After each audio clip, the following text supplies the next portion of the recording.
J. Now I'm positive the speed is correct. Yes, sirree. I have to get gas today. Because, listen, I had a day yesterday I can't even talk about. It was so, it was not a big deal. None of it was a big deal, but it was something bad that snowballed into something bad, that snowballed into something bad, that snowballed into and I didn't get gas. So when I leave to take my daughter today, I'm going to leave even earlier. And I remember I've been leaving earlier because she has to go to that freaking meeting every day now. 10 minutes early. Every day they have a meeting now. That's criminal. And so I've been leaving early for that. Now today I have to leave even earlier because I have to get gas a lot. So I'll be gone an extra, 10 minutes today. But that's fine because it's riveting testimony. Testimony that makes other content creators cry. Hi, Zach. O.J. Simpson. Trial of the century. Freaking trial of the freaking century. It's really just circus train wreck of the freaking century. Do not do trials like this of the century. Never, ever, ever do this in a courtroom of the century. That's what this is. That started it, Zach. That started my... I'm going to tell you what happened, alright? No, it's too long of a story. It's a huge snowball because Route 30 was closed. Route 30, a big highway in my area, was closed. So when I left work yesterday, bad things happened all over the place. Finally, the tow truck came and jump-started my car because the battery died. I'm on my way home from work. Something happened. I had to pull over, and then my battery died, and they wanted $150 to jump-start my car. And I said, "Are you freaking crazy?" Hi, Walter. My battery died, and they wanted $150 to jumpstart me. I'm like, hell no. They said, okay, how about $80? I said, no. $80? The garage was literally 4 or 5 blocks away from my car. My whole family was at Hershey Park, so nobody could come and jumpstart me. I got pulled over by the police. I didn't get arrested. I was fine. And Route 30 was closed. A big highway was closed. I had to go around a different way. I went around a different way, which took me forever.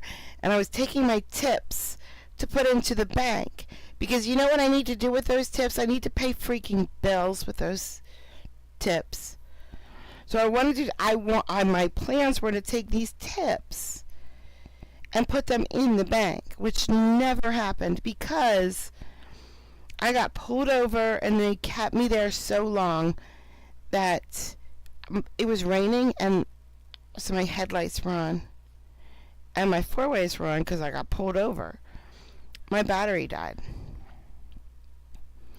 So I had to take my tips and I had to pay someone to come with this little charging box.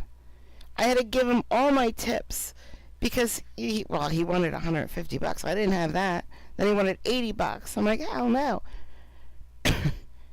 And then it started raining, and I'm stuck there in the rain, no battery. I had to give him all my cash, and I was like, that sucks. So I started this story for a reason. Oh, so I couldn't get gas. I couldn't get gas yesterday because I didn't have any money left because they charged my battery for 50 freaking bucks. That's crazy. So guess what I'm going to do this week? Guess. I'm going to buy one of those little freaking boxes. I'm going to buy one, and on the first day of every month, I'm just going to plug it in for a while and put it back in my car. And on the first day of the next month, plug it in and put it back in my car. That way it's always charged. And you know what's going to happen? That guy is going to be broken down on the side of the road one day. And I'm going to be driving by. And his battery's going to be dead. And I'm going to say, $200. I'll do it for 200, sir. No, what's going to happen is I'm never going to have to worry about dead battery ever again. But I do have to get gas today, which means it's going to take a while. 10 more minutes. That's the too long, didn't read. All right, let's press play. I've spoken way too much. A document previously provided to the prosecution by the defense some weeks ago, entitled Percentage of Population Included in Stain Number 29, Bronco Steering Wheel, that has a different appearance than the previous chart. All right.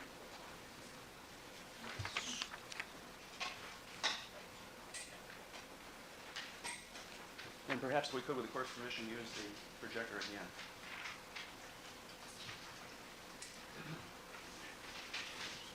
Jenny, are you here? Dr. Bit Weir, do you rate's see better the now, document right? that will be marked shortly, Exhibit 410? Bit rate Yes. is Have you seen professional that now. document previously? Yes. Does this document refer to the same results, and I'm referring to just the DQ alpha results, on the same evidence item, number 29, the steering wheel stain? Yes, it does. Is this, well, first of all, is this a table of some sort? Yes. What does it describe? It describes, it adds up, it describes the single person genotypes who could have been contributors to the stain. Let me restate that. It lays out all the genotypes of individual people who could be amongst the contributors to the mixed stain.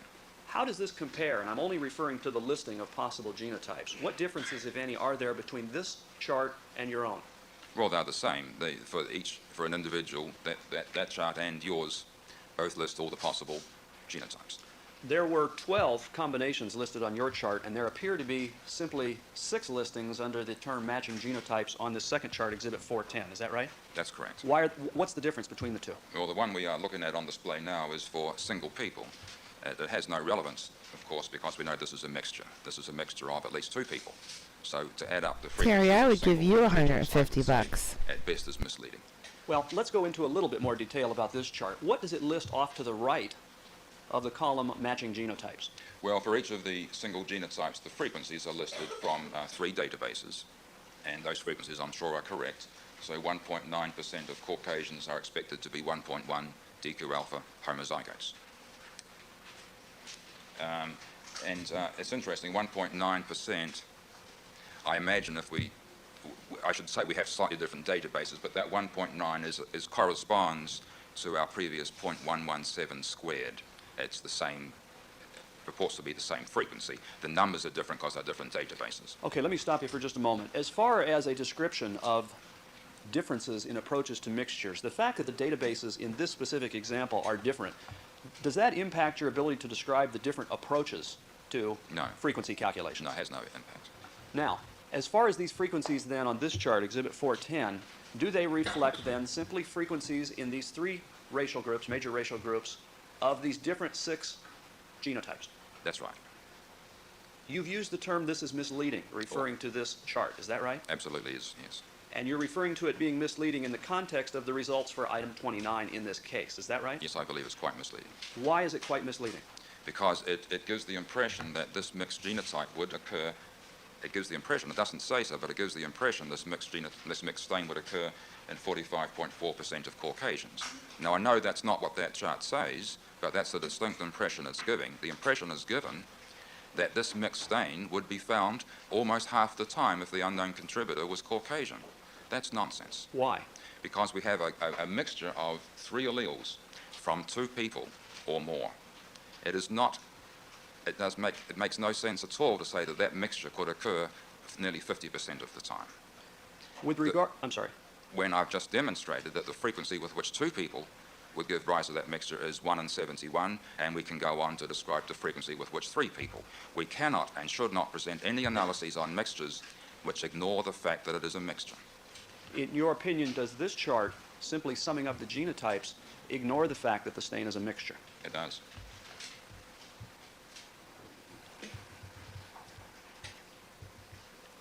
In your own calculations, and I believe you've already stated, you did it for both 2 possible contributors as well as 3 possible contributors. Is that right? I did.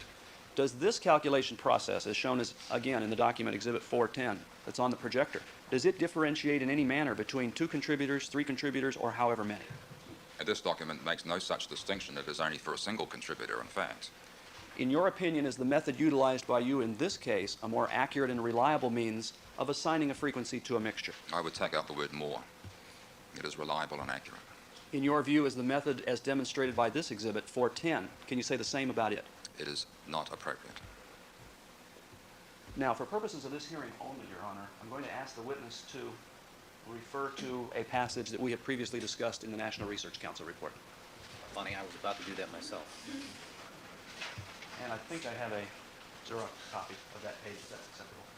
I don't know if the court wants it marked as an exhibit or not. But we can refer to it as page 59 of the NRC report if that's what you're about to do. Yes, exactly. All right. Showing you, Dr. Ware, a one-page Xerox. First of all, have you had an opportunity before today to read a document entitled DNA Technology and Forensic Science from the National Research Council? Yes, I have read it.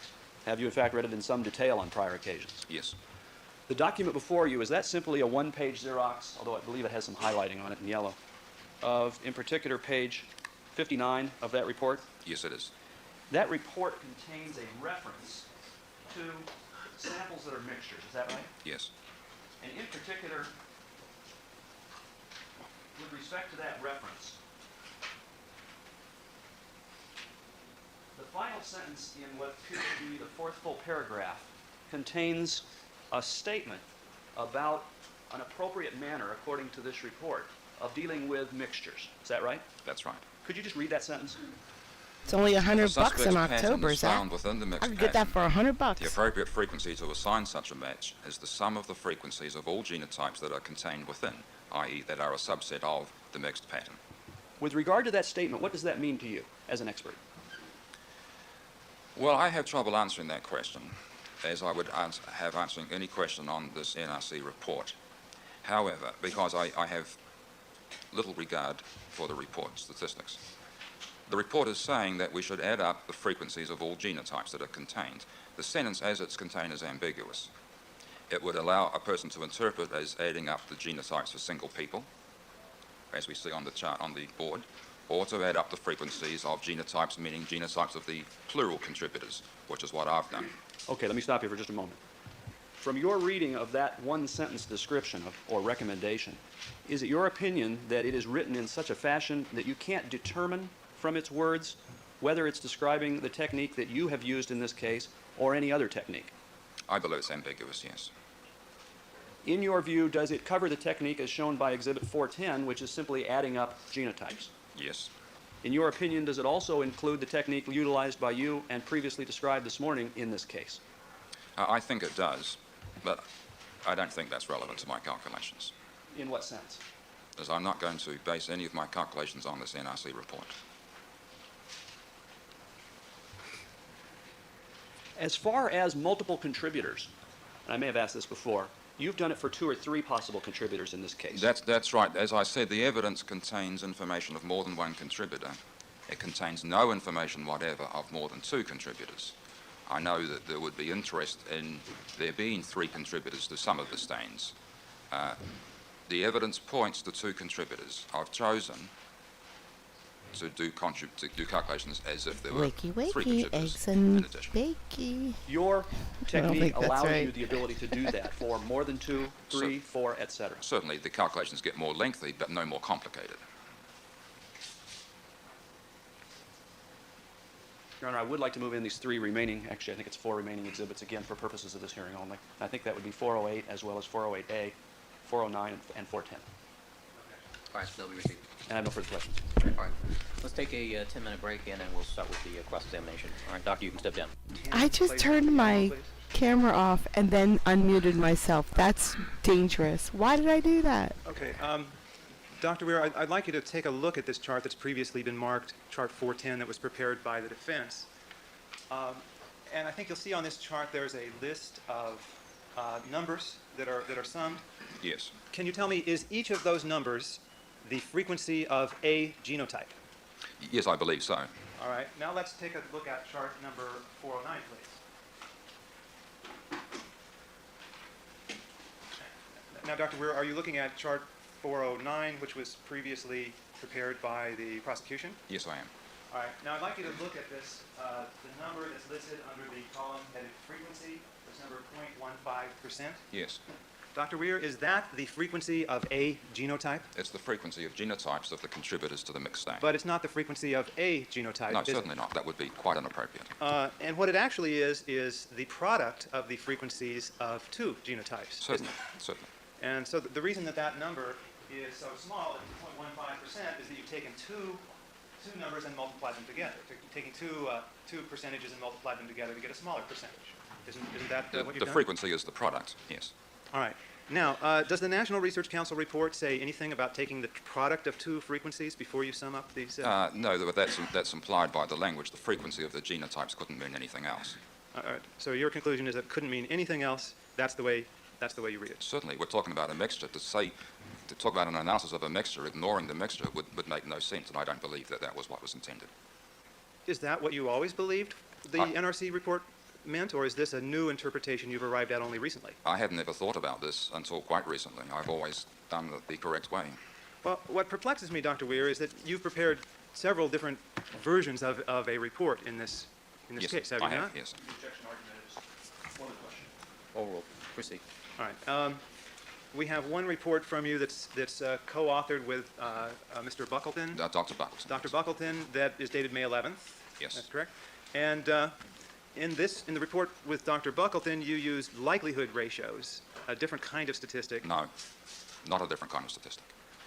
All right, let me rephrase the question. You use likelihood ratios to provide a measure of the extent to which the evidence favors one scenario over another. Is that The correct? complete analysis must be in that framework. Of course, a part of that calculation is the part we're discussing at this point. This is the first part in the complete and appropriate analysis. All right, and then on May 31st, you produced another report labeled a draft.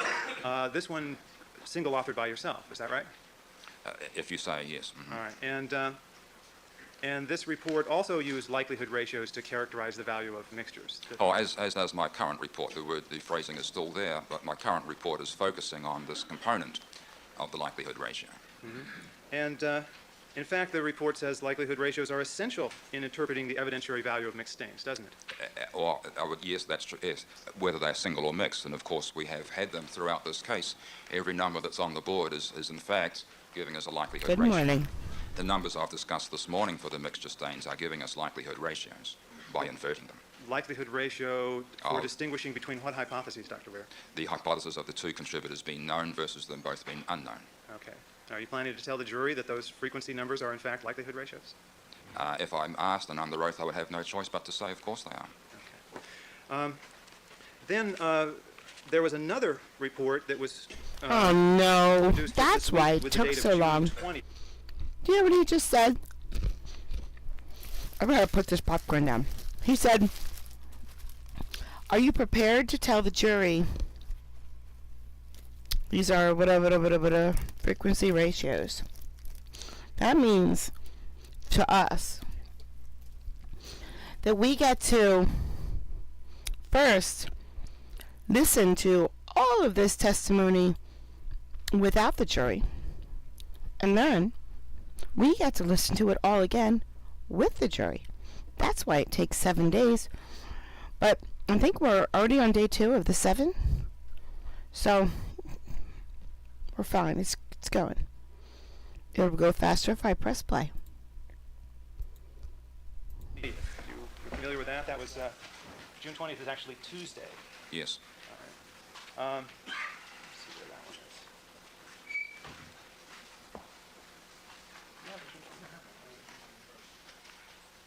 Oh, okay, yeah. So there's a June 20th report. On Tuesday we got a report. That report also used likelihood ratios. Is that right? Well, all the reports have likelihood ratio language in them. All the reports also calculate frequencies of multiple contributors to a mixed stain. I'm not sure I understand what the distinction you're trying to make. Okay. And in the report of June 20th, you are quite critical of the National Research Council's method for dealing with mixtures, are you not? If it was interpreted as a single mix, yes, a single contributor, I would be, yes. Right. In fact, I see the sentence that reads, "In particular, the method of assigning frequencies for mixtures suggested by the NRC report ignores the type of the profile of the person or people of interest and therefore has no probative value." Do you remember that sentence being in Yes, the but report? that's a separate issue, of course. That's talking about the numerator of the likelihood ratio. And that criticism of course, is still with us. I think we're trying to confuse two issues here. Whether or not we give likelihood ratios is in a sense, immaterial, but if we were to, we are comparing frequencies under two scenarios. For example, contributors being known or not known. There are two things. I believe if you merely give the bottom line, you are leaving out the alternative. So, regardless of how you calculate the bottom line. Right. But isn't it true, Dr. Weir, that when you were criticizing the National Research Council report in your June 20th report, Yes. you were referring to the interpretation of the National Research Council method for mixtures that has been advocated by the defense in this hearing? I don't think so. My criticisms are whether or not we are comparing frequencies under alternative scenarios. All right. And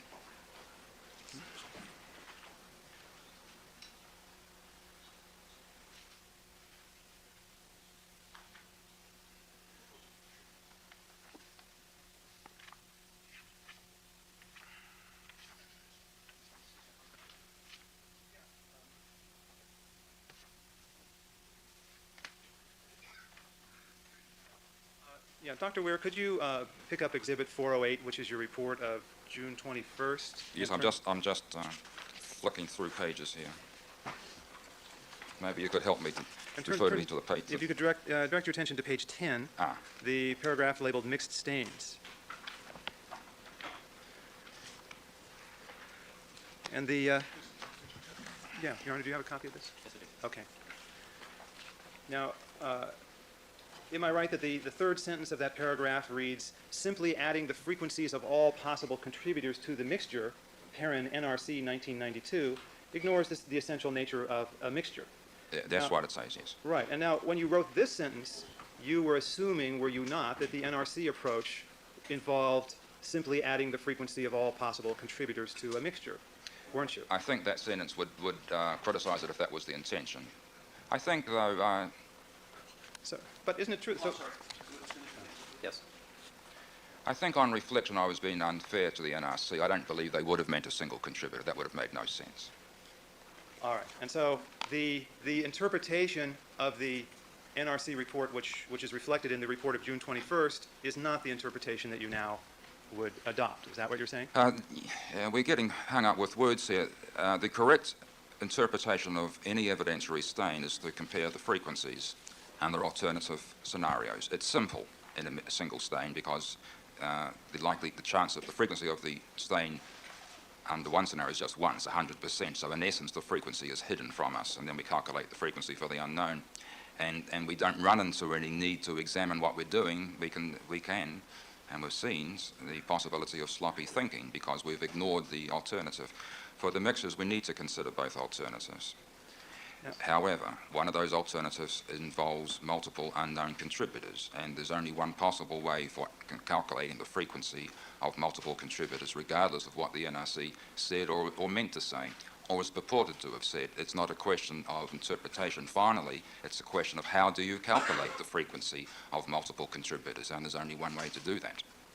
And you're not relying on the NRC report for the basis for your methods in any case, are No, you? correct. And you said you were relying on an article published by our friend Ian Evatt, That's the English my statistician. excuse me. That's my published reliance, although I'm relying on my own expertise. And when was this article by Dr. Evatt and his colleagues published? 1991. Wasn't it published in 1990? I thought it was 91. I may be wrong. My copy says 1990. Well, excuse me. Then I've misspoken. No, I'm reading wrong. You're right. You are right.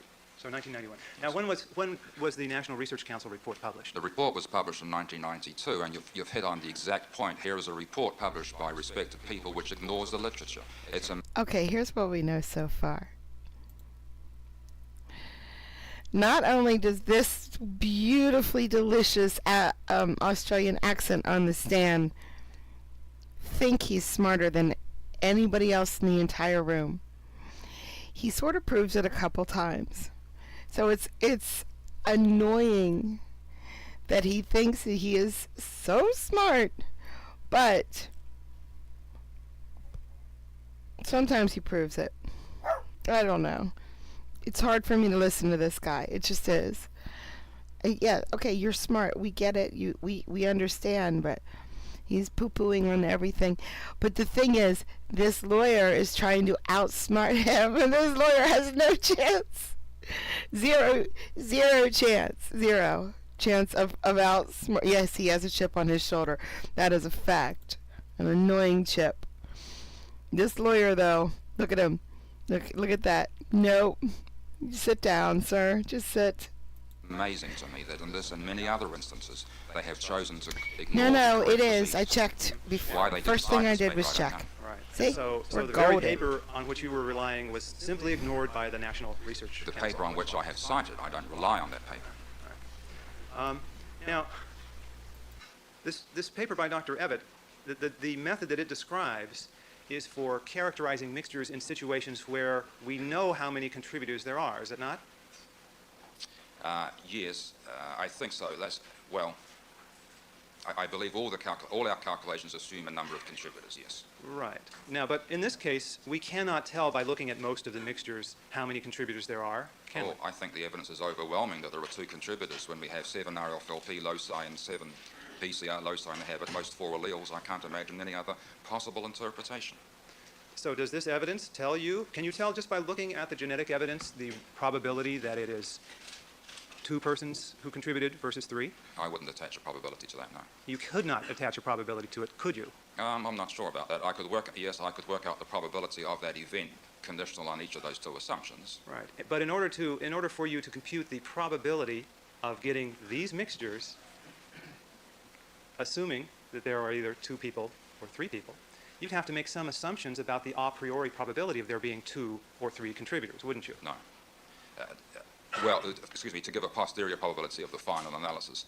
I think the analogy is flawed, however. It ignores what we've been doing throughout the whole trial. For a single stain, we compute the frequency of single contributors because all the evidence suggests there's a single contributor. No one has ever suggested we should compute the evidence of a single stain as though there were multiple contributors. All the evidence suggests there are not multiple contributors. I find the argument somewhat vacuous. But the answer to the question I just asked you is yes, is it not? You need to rephrase the question.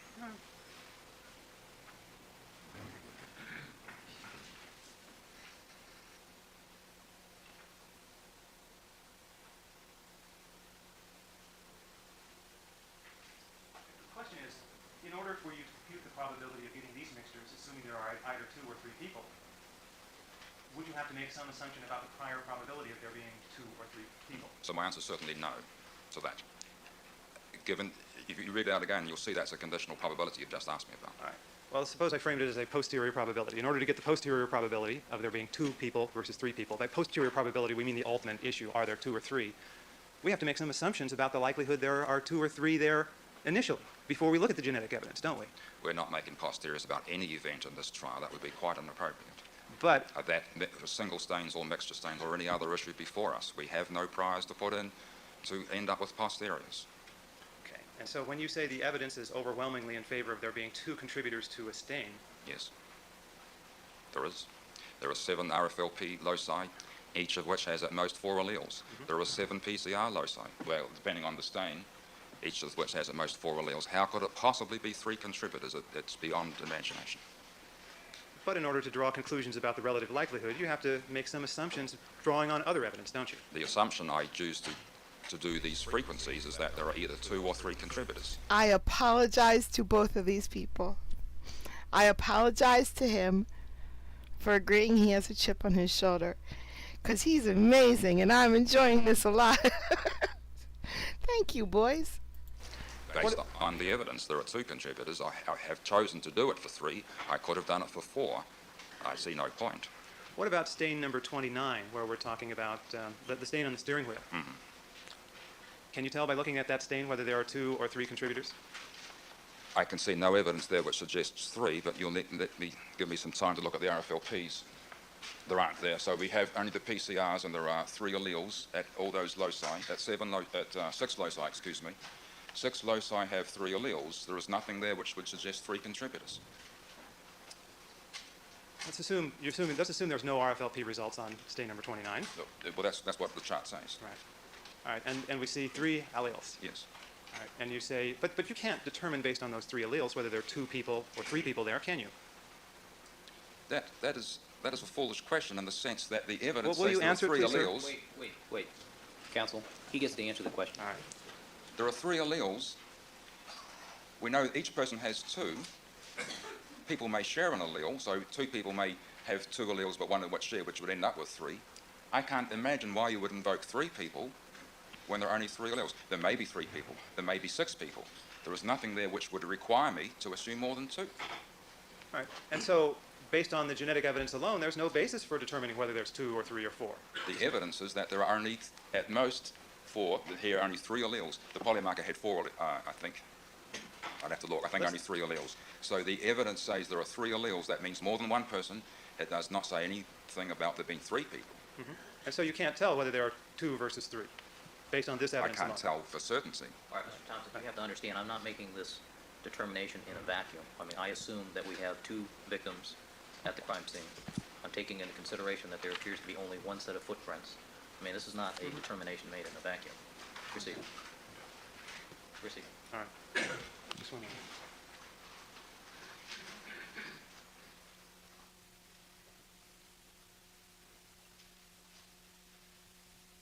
Be right back. Behave.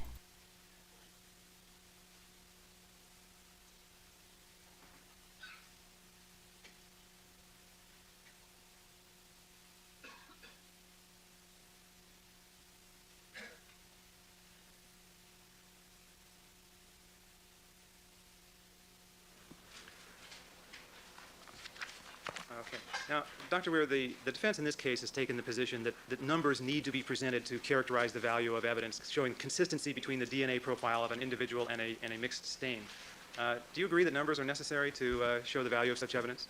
My opinion has changed. I think if you had asked me 2 years ago, I would have agreed. We are now at the point that the numbers are beyond belief. We have got so much genetic evidence. There are so many loci types. Some of these items have 11 RFLP loci and 7 PCR loci. There is no number that makes any sense. It is beyond the belief, beyond the experience of anyone to try and interpret. I believe we have passed beyond the point where we should run around trying to make up numbers acceptable to everybody.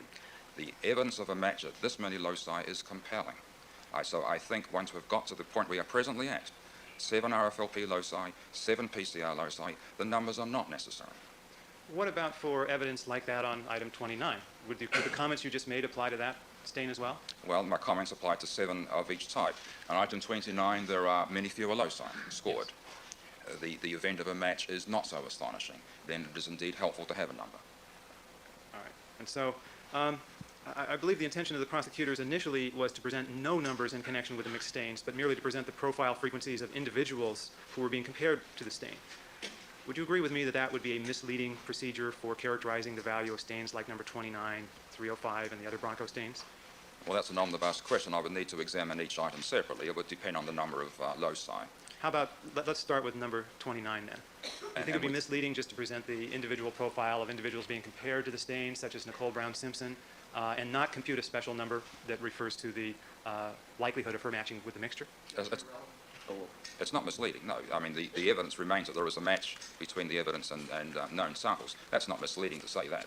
Well, it is helpful to interpret that evidence to attach numbers under alternative scenarios. mm-hmm. But the question is, would it be misleading to present just Nicole Brown Simpson's individual profile frequency and not do some computation regarding the likelihood of her matching a mixture? That's not the question you asked me. I don't know why we're computing Nicole Brown's profile frequency. Why are we doing that? Well, let me ask you the question this way. Would it be misleading to do what the prosecutors were initially advocating in this case, which is to present no number on the mixture per se, but just to present the profile frequencies of individuals who were being compared to the mixture? Would that be misleading, sir? I don't know how to answer that. I don't understand the question. There is a mixture. You either attach a number to it or you don't. But there is the evidence of a mixture. You either attach a number or not. It's not misleading not to attach a number. It is helpful to attach a number. Calculating one of the matching knowns frequency is beside the point. It's nothing to do with the mixture. So I don't understand. Well, let's suppose that the frequency of Nicole Brown Simpson's DNA profile on DQ alpha and the polymarker systems ranged from 1 in 2,500 to 1 in 26,000.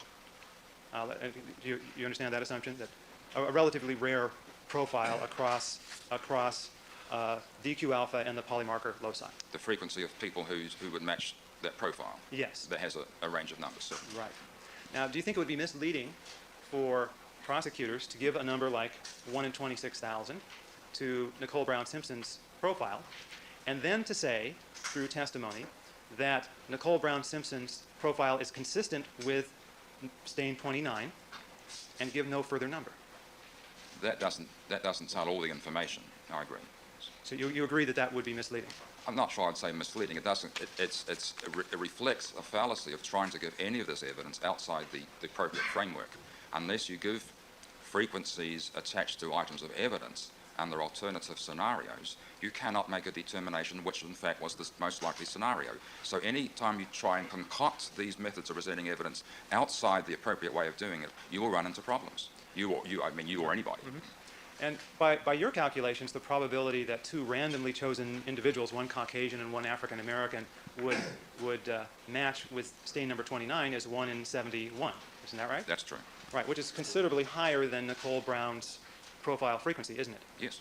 Right. All right. And so it would be incorrect, wouldn't it, to use Nicole Brown's profile frequency as an index of the value of the fact that she was consistent with that stain, wouldn't it? If you state it like that, that sounds incorrect to me, yes. All right. Okay. Now, so it sounds like the real issue here is over methods for doing these mixture calculations, isn't that? And we basically agree a number is needed to characterize a mixture, and our disagreement is how to compute that. We haven't agreed that a number is needed, no. Okay. All right. Would you agree, Dr. Weir, that in order to do the kind of calculations that you're doing on the exhibit currently on the ELMO, which I believe is number 410, 409.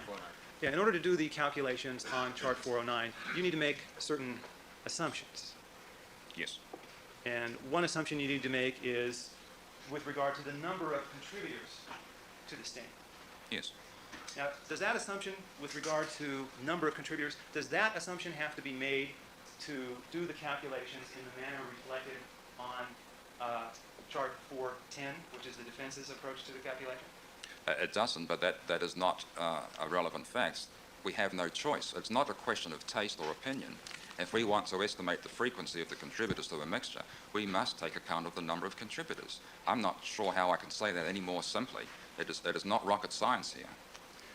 Now, another assumption that Savage. your approach makes Savage. is that all alleles of all contributors can be detected. Is that That's correct? true. I've had to assume that. I'm not an expert in molecular biology. I take what the forensic scientist reports.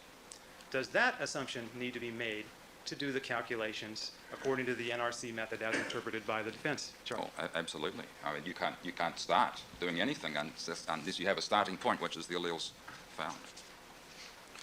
Now, I will continue because there are cases where we know there were two contributors, but we see less than 4 alleles that are locus. It shows up more clearly in the RFLP situation, where some of the alleles appear either to be hidden or to be not seen. Well, let me direct your attention again to chart number, getting confused, is this 409? This is 410. 410. The defense chart, 410. Now, based on the calculations done on this chart, Dr. Weir, would it be correct to say, among Caucasians, the percentage of people who have genotypes consistent with alleles observed in stain 29 is approximately 45%? That is a completely misleading statement, and I don't even believe it's true. Consistent means you can account for the stain with the people listed. You cannot account for the stain by adding up those single contributors. The first item does not account for alleles 1.2 and 4. That statement you made, and I listened very carefully, I think comes very close to being dishonest. Is it incorrect scientifically, Doctor? It is incorrect scientifically, because it is not. I take consistent to mean explaining the data. All right, let's instead ask the question this way. Would it be correct to say that among Caucasians, the percentage of people who have genotypes that would be included in the stain observed in stain 29, or included in the alleles observed in stain 29 is approximately, let me start again. Based on this chart, number 410, would it be correct to say that among Caucasians, the percentage of people who have genotypes that would be included in the set of alleles observed in stain 29 is approximately 45%? That statement is correct, but it's misleading in the sense it gives us no basis for interpreting the evidentiary value of this mixed stain. It is a correct statement, but I don't think it has any relevance. So it's scientifically correct, but it's misleading. Is that your position? Absolutely. Now, when you say misleading, what you mean, I take it, is that you think it might give the jurors the wrong idea about how to think about this evidence? I mean, it's misleading in that it gives us no basis for interpreting the evidence of matching between known contributors and a mixed stain. It gives us just no foundation for drawing any conclusions numerically. Well, suppose that I, upon learning that Nicole Brown Simpson's genotypes are consistent with those found in stain number 29, was curious to know what percentage of people in the population have genotypes consistent with those in stain 29. Isn't 45% the number that I need to know? You might I gotta want go to know now, that, guys. but that's not a I'll question be that we right would back. need to be addressing Behave, here. It's not okay? relevant. I mean, that's Gotta drive my daughter to an interesting work. question, I suppose, but why would you even ask it? The evidence is that there are two known contributors. They match the mixed stain. How often does that happen? Coincidentally. All right, so your argument... If you want to talk about Nicole Simpson, you need to consider the scenario of Nicole Simpson versus another unknown versus two unknowns. Okay, so if I understand your argument correctly, you are arguing that the way the jury should think about the problem, or the way anyone else should think about the problem, is in terms of the likelihood of getting a pair of individuals that would match, rather than just a single individual who would match. Is that your position? I've been saying that for the last 2 hours. All right. But, Doctor, isn't that just an argument you're making? Excuse me, I resent that completely. That is not just an argument. That is the only conceivable way of attaching a frequency to the match of two known contributors in a mixed stain. How could you possibly do anything else? And to characterize that as just an argument, I think is unfortunate.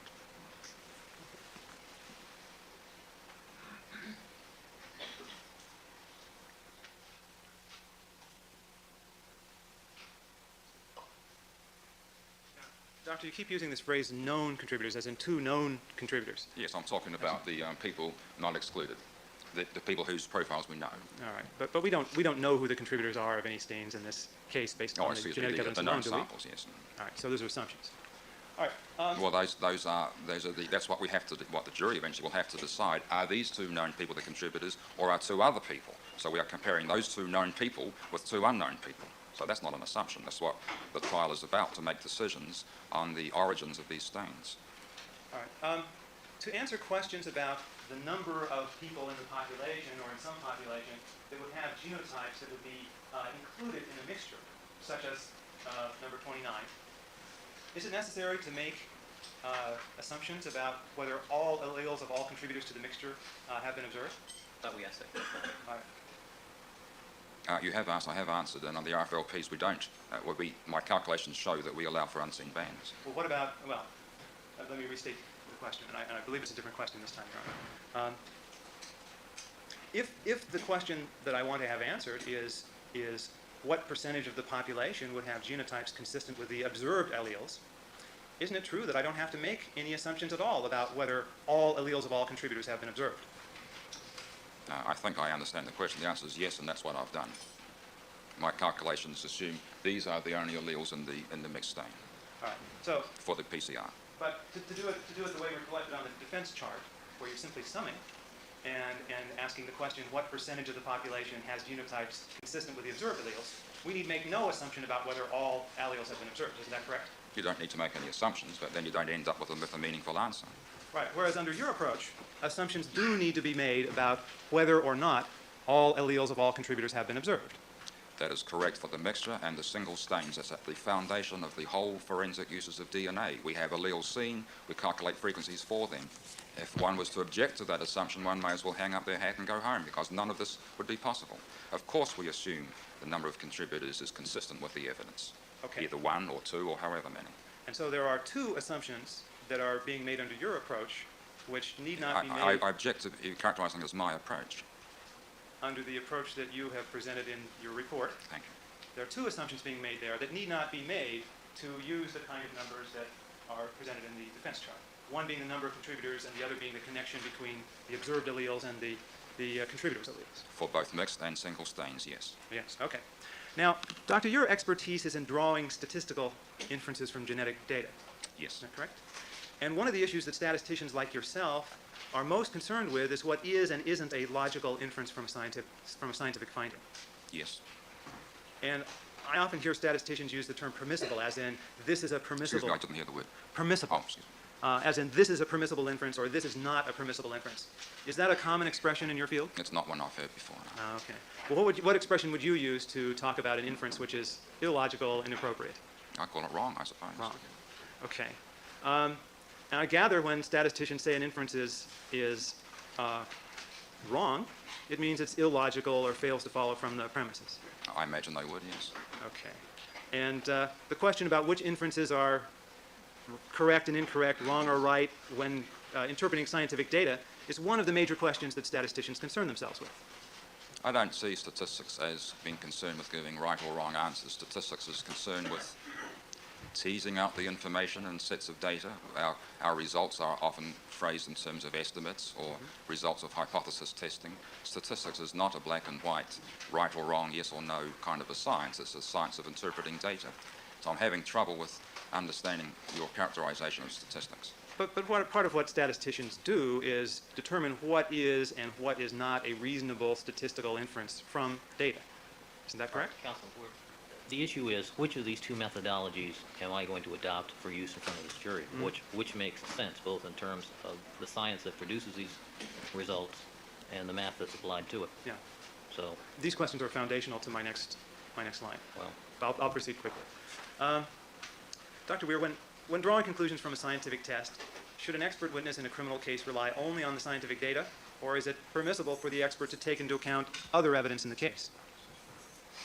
This is such a general question, I don't understand it. I'll say yes, but I'm not fully understanding what you're meaning. Well, suppose, for example, that an expert sees a scientific test result.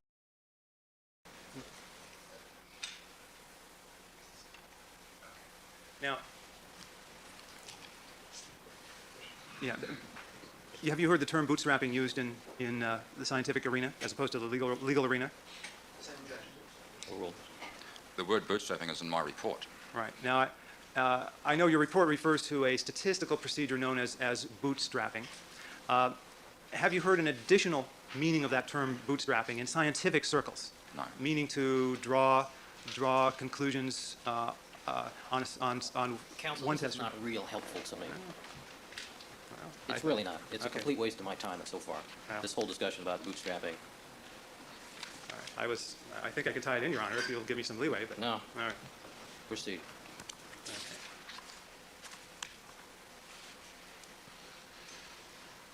Now, Dr. Weir, in order to compute the mixture statistics using your method, And it's not my method. well, using the method that you're advocating, you need to make assumptions. And would you agree with me that the numbers that are produced by your method vary depending on the assumptions that you make?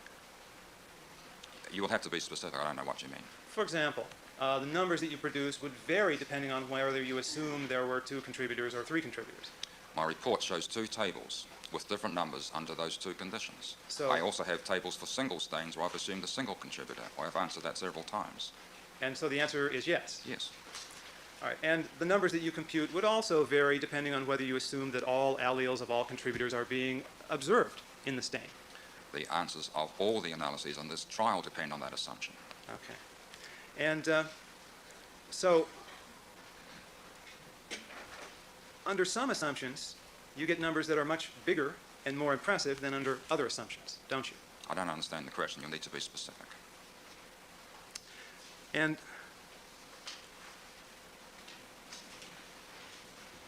have you noticed, Dr. Weir, that when you compute numbers under assumptions that are consistent with the prosecution's theory of the case, that you get numbers that are larger and more supportive of the prosecution's case? Objection argument involves zero. Sustain. Is it the case, Dr. Weir, that if you compute numbers under assumptions consistent with the prosecution's theory of the case, that the numbers that are produced by the method you're advocating are more supportive of the prosecution's theory of the case? Same objection. Sustain.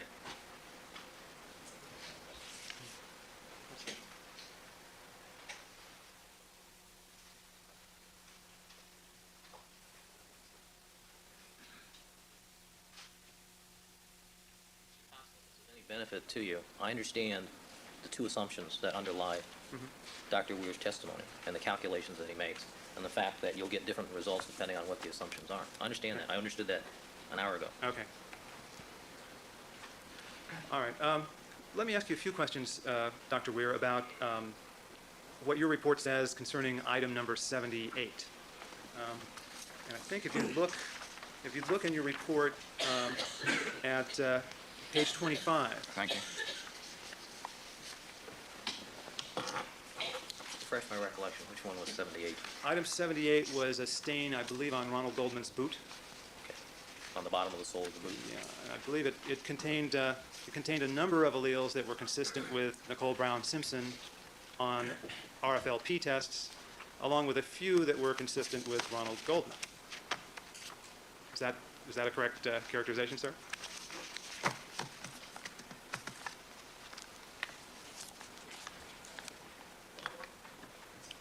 Excuse me, did you ask a question?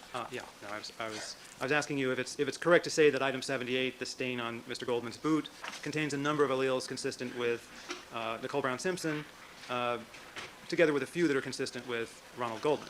Yes, if we use the word match, I think it'd be a better word. Okay. Mr. Goldman also has a few alleles that are not observed in item 78. Is that correct? Yes, there is an MS43 allele not in the mixture, and two YNH24 alleles in Goldman's profile not in the mixture. Now, I see in your report on page 7 that you say Ronald Goldman is not excluded from that stain. That's correct. That's correct. Yes. Okay. All right. But Ronald Goldman does have some alleles that are not in the stain, doesn't he? Well, now you're getting into an item which is beyond my expertise, and I believe we've had testimony from Cellmark as to the reason they called the matches and non-matches and exclusions. My analysis must start with the forensic scientist determination, and they said there was a failure to exclude based on the molecular biology and the description of the staining patterns, which is beyond my expertise to interpret. I will accept their interpretation. I can't do anything unless I have a starting point. The starting point is the determination made by the forensic scientist. Given that starting point, my analysis follows. So whether or not alleles match or not, found or not, that is where I start. Okay. Well, let's start with your chart on page 25. Would you agree with me that your chart shows Ronald Goldman having some alleles that are not observed in item 78? That's true. So would you agree that Cellmark must have assumed that some alleles of some contributors at some loci to item 78 were not observed? I think I've already said that. My starting point is the determination of non-exclusion. All these other things will follow from that. Okay, so this is one of those cases where assumptions about whether all alleles have been observed comes into play. Would you agree? I've said that several times repeatedly, and I'm going to say it again, because maybe we could stop the question. I'm going to take the determination by Cellmark that there were two contributors.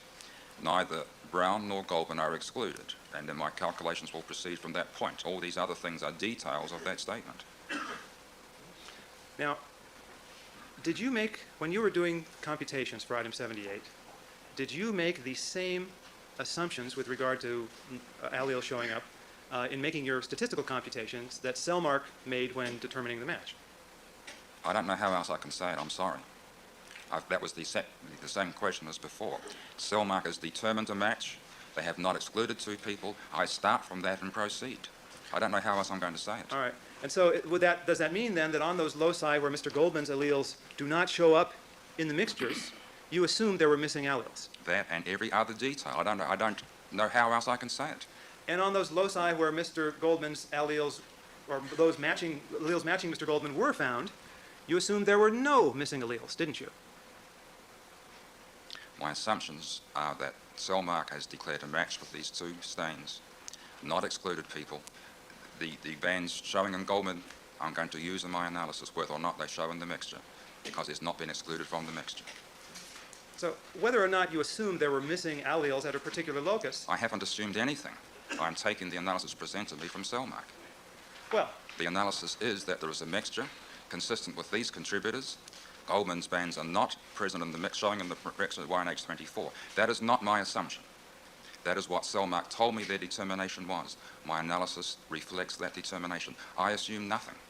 So, for example, on locus G3, you're proceeding, or your analysis proceeds from the premise that there are unseen alleles in the mixture, that not all alleles of all contributors are seen in the mixture, aren't you? I'm still going to say yes, it's the same question. But you are not making that assumption when analyzing locus MS1, are you? Objection asked and answered. Oh, well, There is no need to. Under the scenario of known contributors, we have all the bands accounted for. Under the scenario of unknown contributors, we need to work with the 4 unknowns. We need to look at this entire package. The package is consistent with there being 2 contributors. I have therefore conducted an analysis on the basis of there being 2 unknown contributors, which would result in those 4 alleles at MS1. And so you made the assumption of unseen alleles where that was necessary, and you didn't make it where it was unnecessary. Is I that haven't assumed unseen alleles. I say there are alleles I've seen. I'm going to assume there are 2 contributors. I'm going to compute from 2 contributors. right? Whether your calculations proceeded on the basis that there were missing alleles or not at a particular locus depended entirely on whether that assumption was necessary to make Mr. Goldman match. Isn't that true? I don't believe so. My calculations are for 2 unknown contributors. What is your... My calculations have nothing to do with the matching. That's the top line of the likelihood ratio. I'm doing 2 unknown contributors. 2 unknown contributors. How do 2 unknown contributors give those 2 alleles? What is your independent scientific basis for assuming that there were missing alleles at YNH24, for example, but not at MS1? Objection asked and answered. oh, well, I have no outside evidence other than what Cellmark told me. All of my analyses are based on what the forensic scientists have told me. If they tell me this, then I will proceed accordingly. It is beyond my expertise to do otherwise. And had they made the opposite assumption, for example, assuming there were missing alleles at MS1 but not at YNH24, Mr. Goldman would have been excluded, wouldn't he? Objection irrelevant to this hearing. sustained.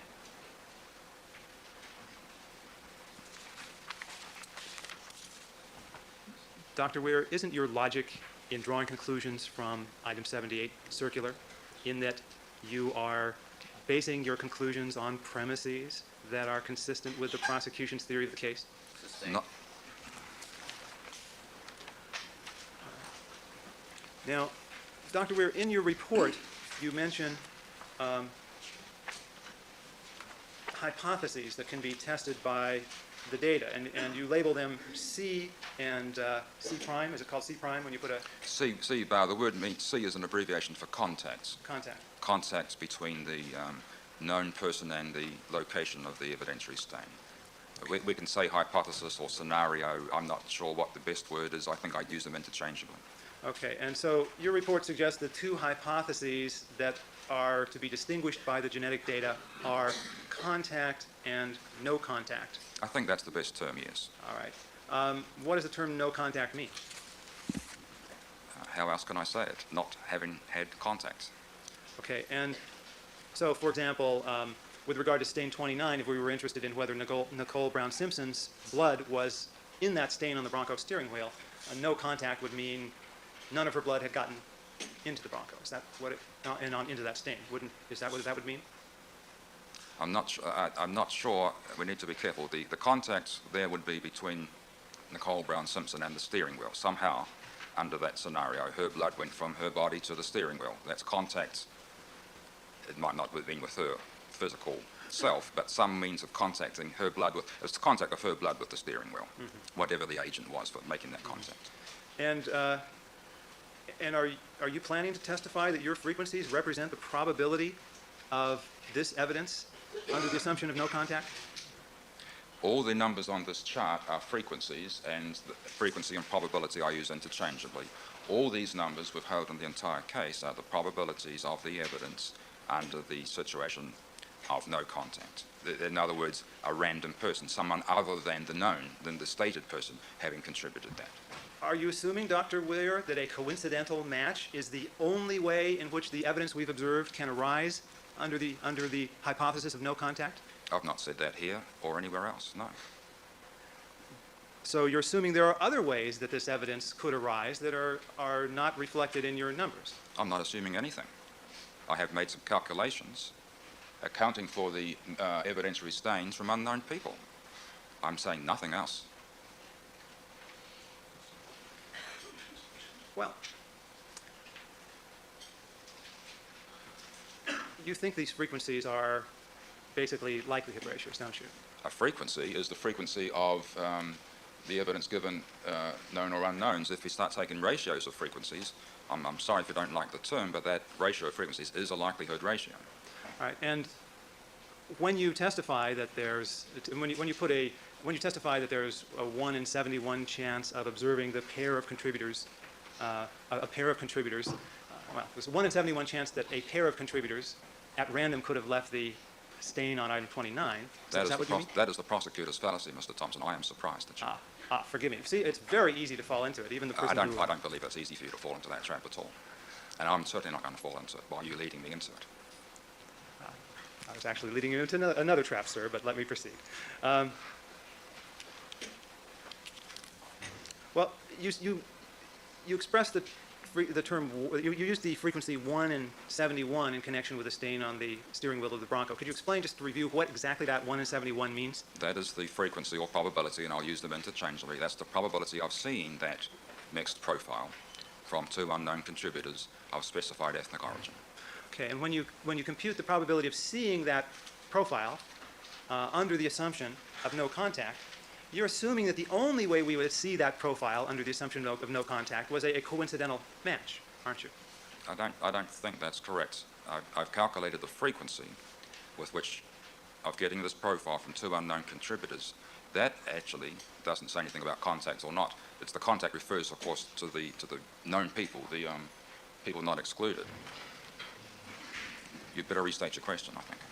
So I forget it. Well, I guess the trouble I'm having is with the two hypotheses of contact, no contact. And your assertion is that the statistics that you're presenting give us the conditional probability of this evidence under no contact. No contact of the not excluded people, yes. Right, Sure. okay. But we could get the observed evidence in a number of ways other than simply the ways taken into account in your frequency calculations, couldn't we? You will have to explain what alternatives you mean.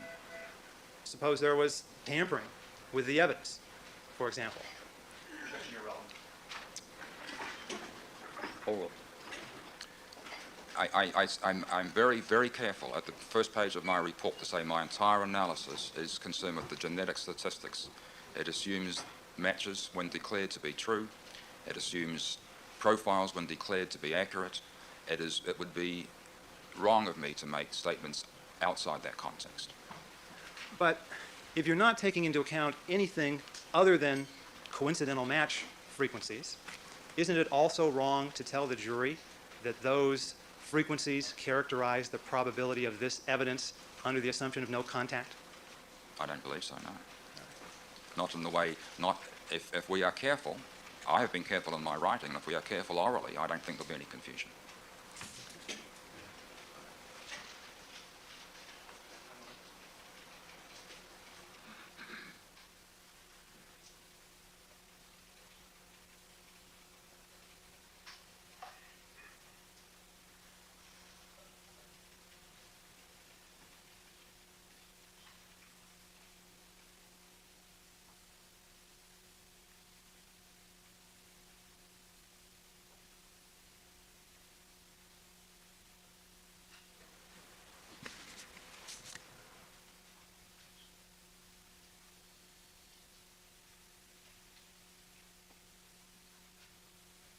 A few more questions. You mentioned in direct examination that you work as a consultant for Cellmark Diagnostics. No, I said my university has a contract with Cellmark. Okay, can you describe the nature of that contract? What do you mean? How much money does it involve? $8,000 a year. $8,000. And the money is granted to the university? The money is paid to the university. Is it put in a fund that's at your disposal? I wish. Who gets the money? The money goes to the Dean of Agriculture. Okay. Do you benefit personally from that in any way? No. You also said you are a consultant with a number of other forensic laboratories doing analysis of their databases? No, I didn't say that. If I did, I misspoke. We have similar contractual arrangements with other companies. Okay. Now, in all cases where you act as a consultant for these forensic labs, does the money flow to the university, or does it flow to you? Under these contracts, the university gets the money, yes. Okay. Do you earn any income personally from consulting with forensic laboratories? I have, yes, on occasion. Okay. Now, which laboratories have you been paid directly by? Been received money from? Yes. Several state agencies, not in my own state, South Carolina, Minnesota. I'm hoping to get some money from Illinois, though it hasn't come yet. Broward County, Florida. Have you received money directly from Cellmark under any other circumstances? No, I have visited Cellmark. I think they picked up the fare. Okay. What about genetic design? Genetic design, we have a contractual arrangement. I think I've received a little money from them some years ago. But I'm not sure. Some of that was they were acting as a conduit from a third party. There may have been a little money from them a couple of years ago. Have you received any money from the FBI? No. Okay. Now, I see in your grant that you received a grant from the Department of Justice, or the... The university received a grant this year from NIJ, yes. Okay. And what's the amount of that grant? $25,000. And do you receive any personal compensation from that grant? I think you know, Dr. Thompson, that would be quite illegal. For example, does it pick up summer salary? No, I have a 12-month salary. I receive nothing directly or indirectly from that grant. Okay. Does it cover postdoc expenses or give you discretionary funds for your lab? It is intended, as you can see from the application, to compensate a person working for me on these issues. Okay.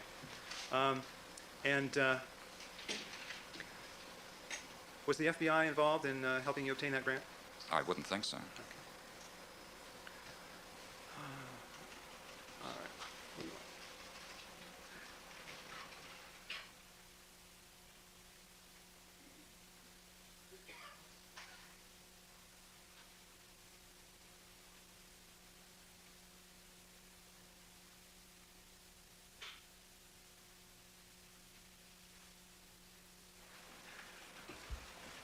When you applied for this grant from the Department of Justice, were you given any promises of access to data from the FBI that other scientists would not have?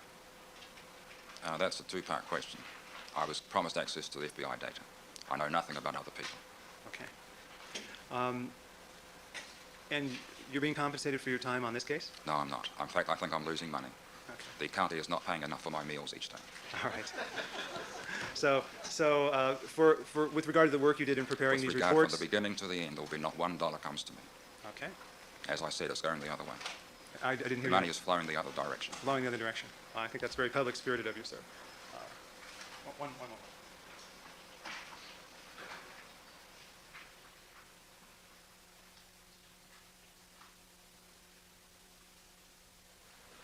Okay, no further questions, Your Honor. All right, Thank you. Dr. Ware. I'd like to mark an article is all. All right. The one the witness referred to. All right. Dr. Weir, perhaps this could be marked People's Exhibit 411. And which article is this, Mr. Clark? Dr. Weir, showing you what appears to be a publication entitled A Guide to Interpreting Single Locus Profiles of DNA Mixtures in Forensic Cases. Shall I read it? Would you? This is a paper entitled A Guide to Interpreting Single Locus Profiles of DNA Mixtures in Forensic Cases. The first author's name is Evett, E-V-E-T-T. Is that the article that you referred to earlier in your testimony as part of the published literature describing the calculation of frequencies for mixed stains? Yes, it is. Your Honor, I'd like to move that exhibit into evidence at this point for this hearing. Mr. Thompson? All right, it'll be received. Thank you. Nothing further. All right, thank you very much, Doctor. You may step down. Thank you, sir. No one can take them with you. All right, Mr. Clark, anything else? No, thank you, Your Honor. All right, Mr. Thompson? Call Dr. Shields as a... All right, Dr. Shields, Proceed now. please. I have the jury coming in at 1:30, so let's go. Do you need to change court reporters? Change paper? Proceed. Dr. Shields would like a 5-minute break. Okay, 5 minutes.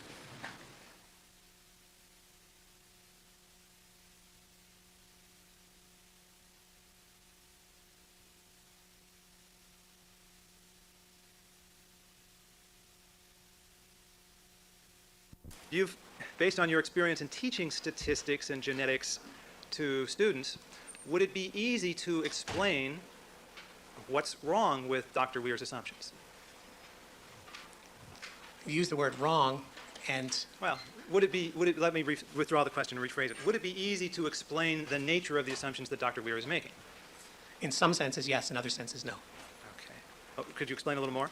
I think it shows up more in what happens in the results of Dr. Weir's assumptions and analysis, where you end up with a set of what he calls frequencies, but I think they are probabilities, associated with different explicit pairs of individuals of different ethnic backgrounds associated with different databases and therefore different frequencies.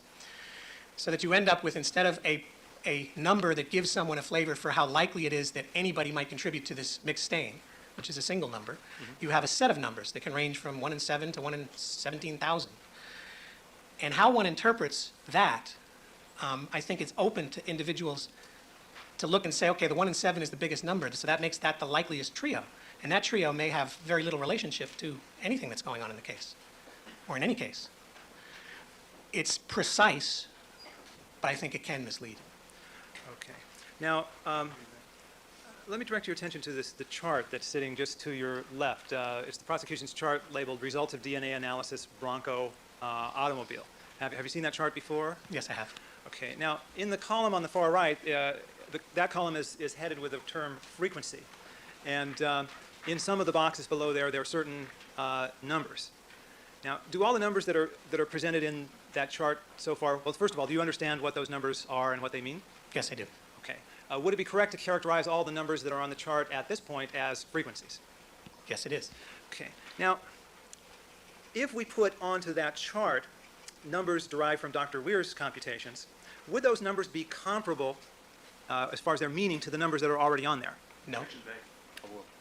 And how would they differ? The difference stems from the column to the left of the frequency column. The column to the left says not excluded, and therefore it's the frequency of individuals who are not excluded.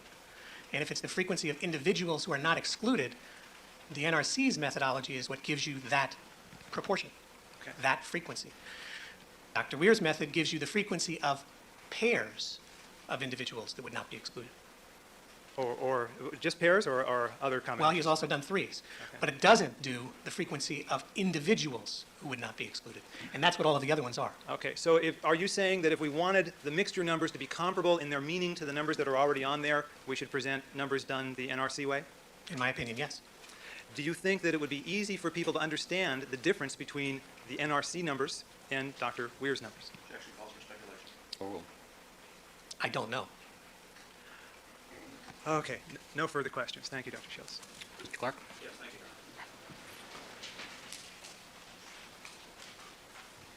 Dr. Shields, good afternoon. Good afternoon.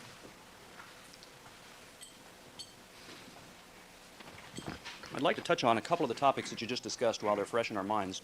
As far as coincidental identity and laboratory error, it's your belief that those should be incorporated into one figure? No, it's not. So in fact, is it your testimony that those should be dealt with separately? Yes, in my opinion. Now, with regard to this particular hearing, is it your understanding that what the court is making a decision about is whether or not likelihood ratios should be admitted? No, well, initially, yes, but I don't think that is anymore. What's your understanding of the issue before this court in terms of what the court has to decide? It's been my understanding, both from watching the proceedings and from discussions with attorneys, that the decision has to do with whether the National Research Council's method of providing a number for mixtures is useful. Okay, so it's your understanding that what the court has to decide in this hearing is whether or not the NRC's recommendation is useful? Yes. If the court's decision was something different from that, would that impact any of your answers to any of the questions by Mr. Thompson? Sustained.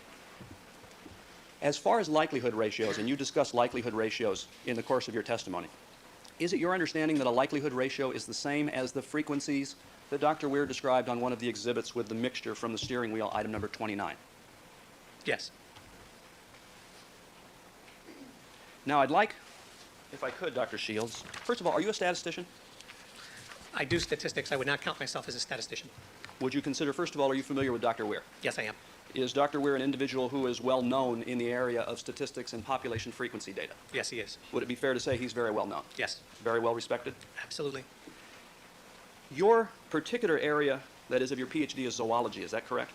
And my PhD was on the evolution of sex in all organisms, and that's population genetics. I was in a zoology department but it was an evolutionary biology and in particular a population genetic dissertation. Is it correct, and you have a number of publications, is that correct? That is correct. Is it correct that those, or at least the clear majority of those publications, are directed towards animals? Now, I wouldn't say a clear majority. I would say it's about half and half. And what would the other half be directed towards? Population genetic and evolutionary theory and how they have interactions with each other. Are you a member of any genetics societies? Yeah, I'm a member for the Society of Study of Evolution and the American Society of Naturalists, both of which have large memberships in the areas of genetics. Are you a member of any statistical societies? No, I'm not. As far as your publications, and just briefly, was one of your publications What Causes Rape a Dissenting View? Yes, it was. And was another Forcible Rape an evolutionary perspective? Yes, it is. And another The Evolution of Sex, an examination of current ideas? Yes.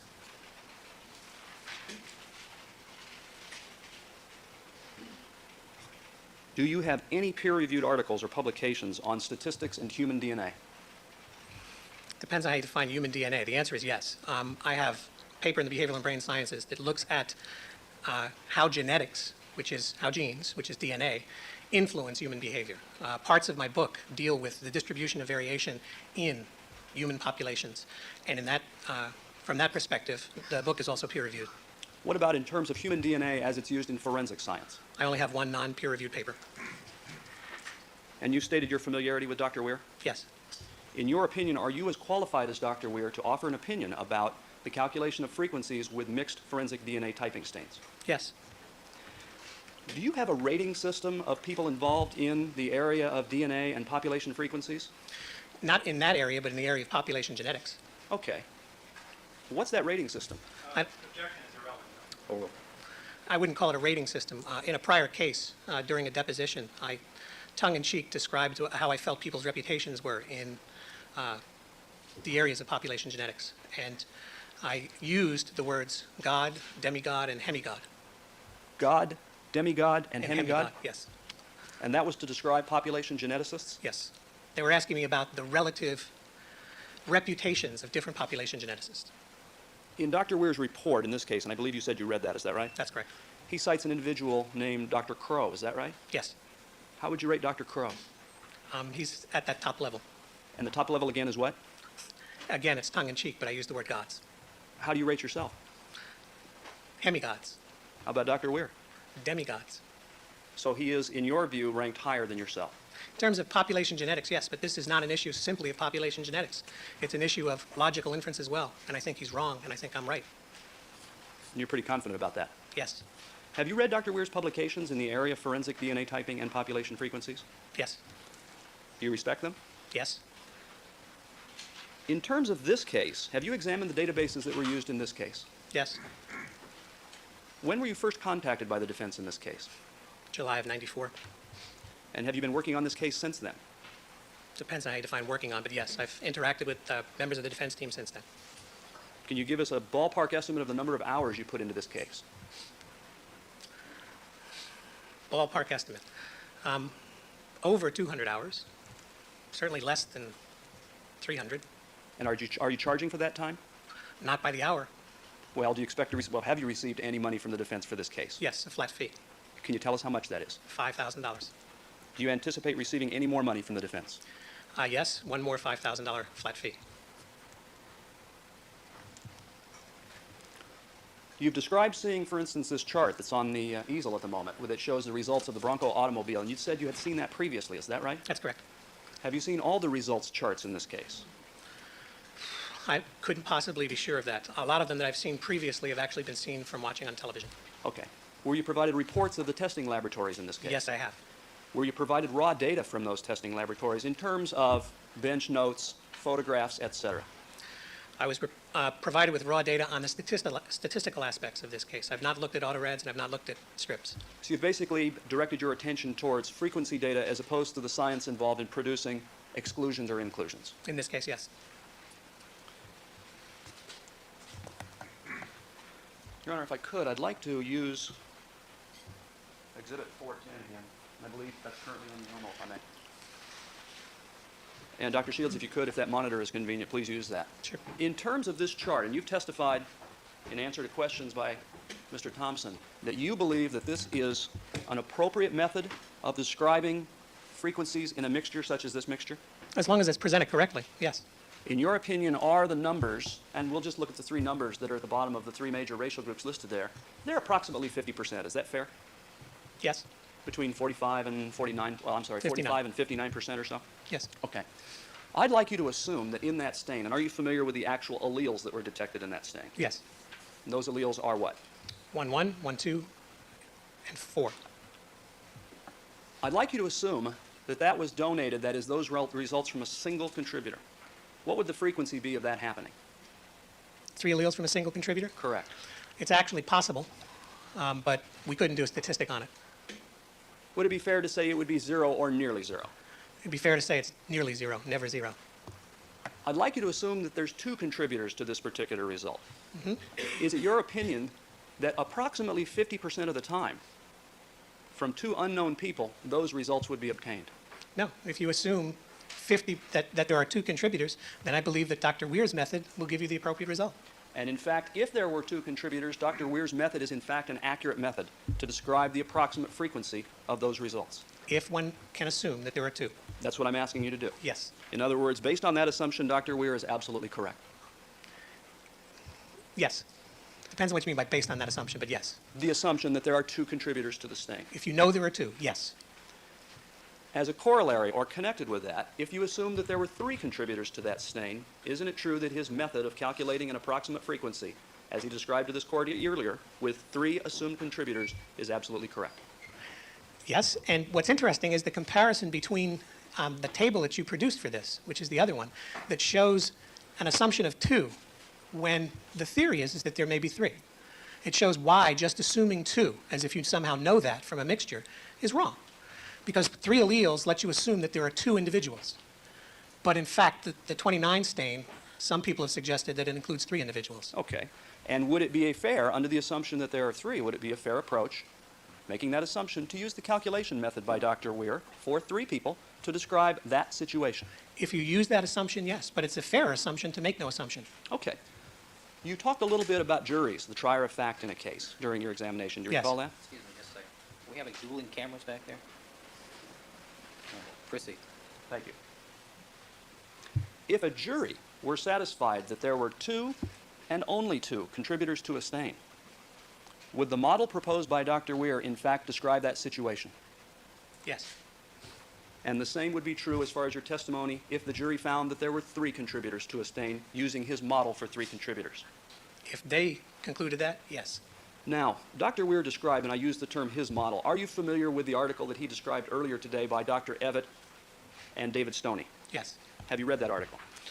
I've read it a while back. I've not read it recently, and I spent some time at the California Association of Criminalists meeting with David Stoney discussing these issues. That's a peer-reviewed scientific publication, isn't it? Yes. And in fact, that publication describes the methods used by Dr. Weir in this case. Yes. Are you aware of any scientific, that is peer-reviewed scientific publication criticizing that method? Yes. Tell us what that is, please. One is the National Research Council. Is that a peer-reviewed publication in the scientific literature? Yes. Go ahead, were you going to name others? Yes. There's a series of articles and commentaries that go from, that are based on a discussion of an article by Catherine Roeder, or Rader. I'm not sure how she pronounces her last name, but it's R-O-E-D-E-R. And she published a paper exploring many of the issues, some of which included the problems associated with likelihood ratios, which means the problems associated with taking a frequency, adding assumptions, and turning it into a probability, which is what Dr. Weir's done, in my opinion. Okay, now are you And now some of the commentaries are critical of doing that. okay, are you discussing now likelihood ratios? Yes, and in fact, it is a likelihood ratio the way it's done by Dr. Weir. Do you recall when Dr. Weir was using, and one of the examples he used was, and this involved a series of databases. In other words, assuming one person was Caucasian and another one was Hispanic, for instance, or Caucasian, African American, and so forth. Do you recall him coming up with a frequency under one of those database, or 2 of those databases, rather? Okay, it's actually not a likelihood ratio. What it is it's a conditional probability. It's not a frequency. They are conditional probabilities. Well, They are probabilities conditioned on a set of assumptions. For example, ethnic group, number of contributors, and so forth and so on. Okay, so But that's the same thing. I'm sorry. The same thing happens in the context of the descriptions of what's good and bad about doing likelihood ratios also applies to discussions of conditional probabilities. So to you, selecting a database is a conditional probability? Is that right? Sure. If you, for example, the one that you have in your, in the other exhibit, the number that comes out of that, which I believe was 1 in 71, is the conditional probability of those two genotypes given those two databases. The given makes it a conditional probability. Okay. So when, for instance, numbers which have already been reported on the board, let's use the Bronco automobile board to your left there. Okay. And let's take the example of the center console, item number 30. Found to be, that is not to be excluded, was Mr. Simpson, and there are frequencies written in there of from 1 in 520 to 1 in 1400. You see that? Yes, And did you hear the testimony about that item, for instance, when this portion of the chart was filled in? I might have. Did you see any of those reported frequencies, or have you read any transcripts of how that came about? That is, that those frequencies were testified to. Yes, Do you recall that, in fact, those frequencies were presented because of the differences in frequencies for particular databases? yes, In other words, 1 in 520 on that example might be from African Americans, Caucasians, or Hispanics, correct? that's correct. And I simply don't recall which in particular produced one result. Is it your view, then, that that constitutes a conditional probability, the answer, that is the frequency to item 30? Yeah, the 1 in 520, you can turn it into a conditional probability, but it's also a frequency. And as a frequency, you don't have to assume that. You can say that the frequency is 1 in 520 in that database. Okay. That's not a probability. Then when Dr. Weir uses the number of 1 out of 71, he's making the same types of assumptions about databases, correct? Yes, What he's adding to it is an assumption that there is, for instance, in his first assumption, that there are 2 contributors. yes. So is that then the only thing that's been added on in terms of these conditional probabilities to what's already been reported in court?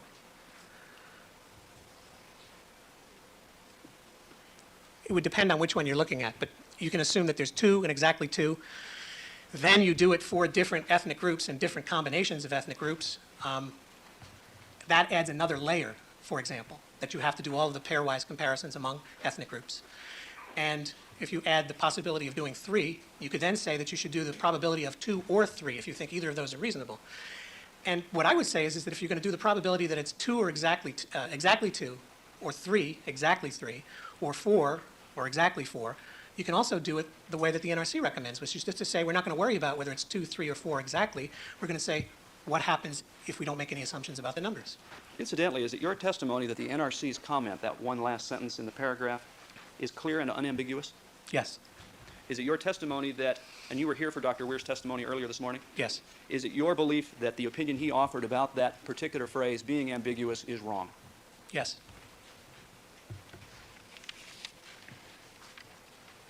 You also described, Dr. Shields, your opinion that in Dr. Weir's calculations, not likelihood ratios, but the calculations such as 1 in 71, that those were making assumptions about who the contributors were. Do you recall that? yes.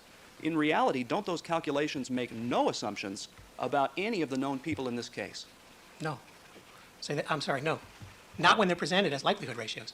Okay, I want you to stop. And what I'm referring to now are the calculations he made of frequencies, not likelihood ratios, but using as an example the 1 out of 71. Okay, Okay. now, go ahead. 1 out of 71 individuals with these, Well, why don't we, do you have the report in front of you, by the way? no. Okay. I do, I'm sorry, I do. I have his report.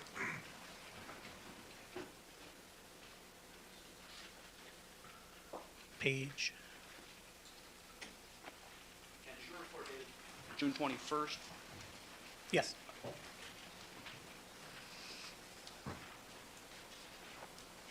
If you could you turn to page 38? okay, And in particular, at the bottom is a table 29C. Do you see that? yes, And in fact, we see the number 1 out of 71 twice in the African-American Caucasian combination for 2 contributors, as well as in the African-American Southeast Hispanic combination as well. Is that right? yes, Is it your testimony that that constitutes a likelihood ratio? no, Is it your testimony that that number has anything to do with the known types of the 2 victims and Mr. Simpson in this case? no. This one assumes that there are 2 and only 2 contributors. And it makes no assumptions whatsoever about Mr. Simpson? Well, it's actually, excuse me, this one assumes that there's the potential of 3. All right. It makes no assumptions whatsoever, and in no manner uses the known types of Mr. Simpson or the 2 victims, does it? No, but see, Doctor, what I heard earlier today was, Doctor, we were talking about known genotypes in the numerator. He was talking about likelihood ratios as well as frequencies today. All right. I'm asking you about this table. Okay, Is that the table is frequencies, I agree. You can do it as frequencies. And in fact, it uses in no manner the known types of these 3 individuals, does it? That's correct.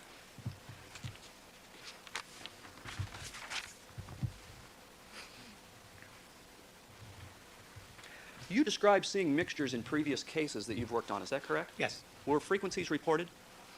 No, there were, the most recent one was in Minnesota in federal court, and those frequencies were withdrawn. Well, what I'm talking about, was that a case that involved only mixtures? No, there was a hair left that was not a mixture, and that was the only one that was presented. Okay, what I'm asking, though, is were any numbers presented in any of the cases you've been involved in? Oh, yeah, they for- presented, oh, I'm sorry, Doctor. Court reporter's about to kill both of you. For just the mixtures only? yes. And numbers were presented? They were originally presented, and they were withdrawn the day of the Daubert hearing. How many cases have you seen mixtures in, approximately? This kind of mixture, the kinds of mixtures that are not mixtures associated with sexual assaults, maybe 3, 4. And were numbers presented in each instance for the stains that showed mixtures? In 3, there were attempts to present numbers with those mixtures. They usually were associated with presenting numbers for subsets of the mixture under the assumption that they were particular individuals. In other words, were those frequencies calculated based on, and you use the term, a conditional probability? No.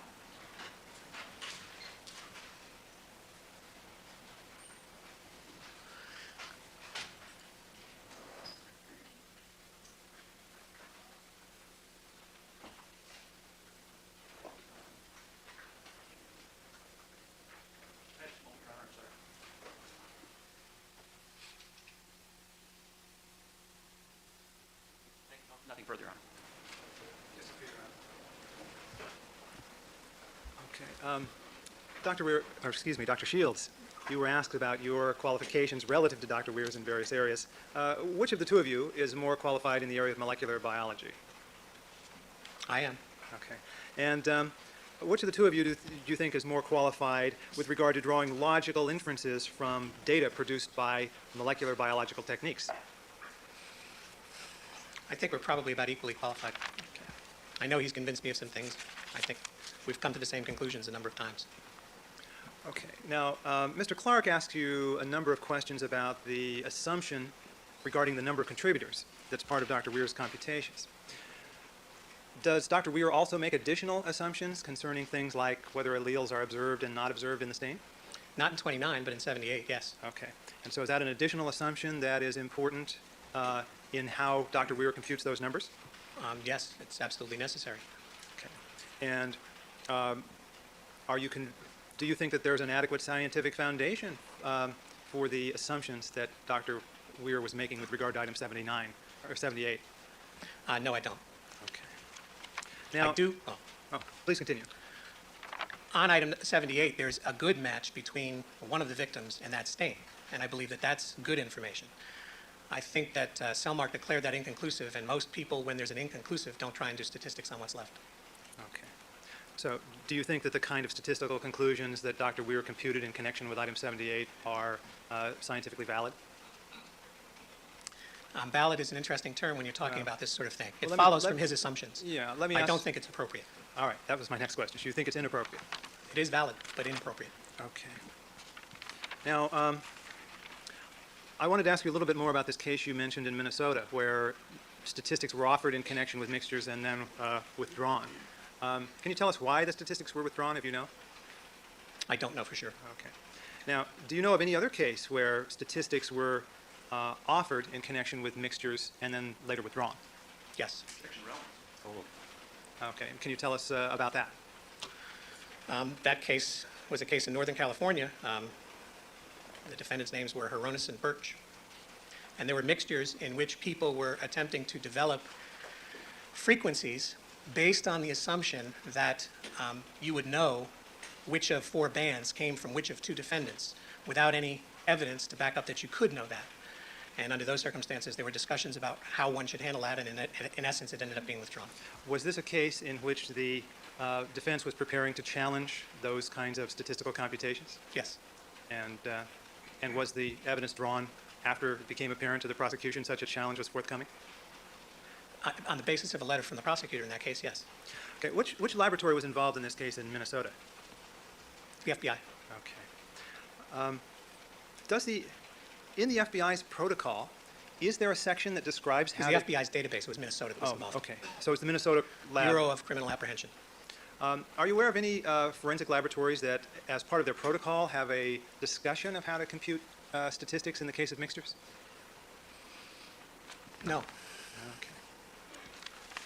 Okay. In your understanding, what do labs generally do when confronted with say, a mixed blood stain? I can only base it on the 3 cases and where I've seen that, 4 cases. And what they will do is they will end up providing a statistic that's associated with, they will say that someone's not excluded, and they will provide then the frequency of the pattern that is the person who is not excluded, rather than the frequency of the individuals who would not be excluded. Okay. One moment. Okay. Dr. Shields, have you changed your mind about the appropriateness of Dr. Weir's calculations as a result of any of the questions Mr. Clark has asked you? No. Okay. Thank you. No further questions.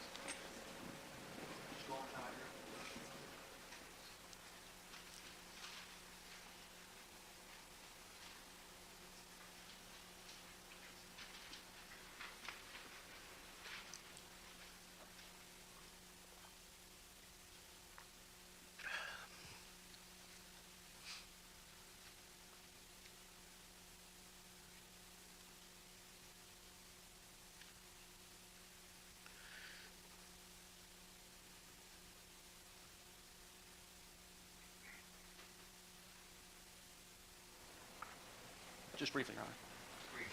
Dr. Shields, with regard to mixtures, are you aware of whether or not mixture calculations are made by the methods described by Dr. Weir in the United Kingdom? I believe they are. And that actually includes likelihood ratios, does it not? It does. They go so far as to go all the way to a Bayesian analysis.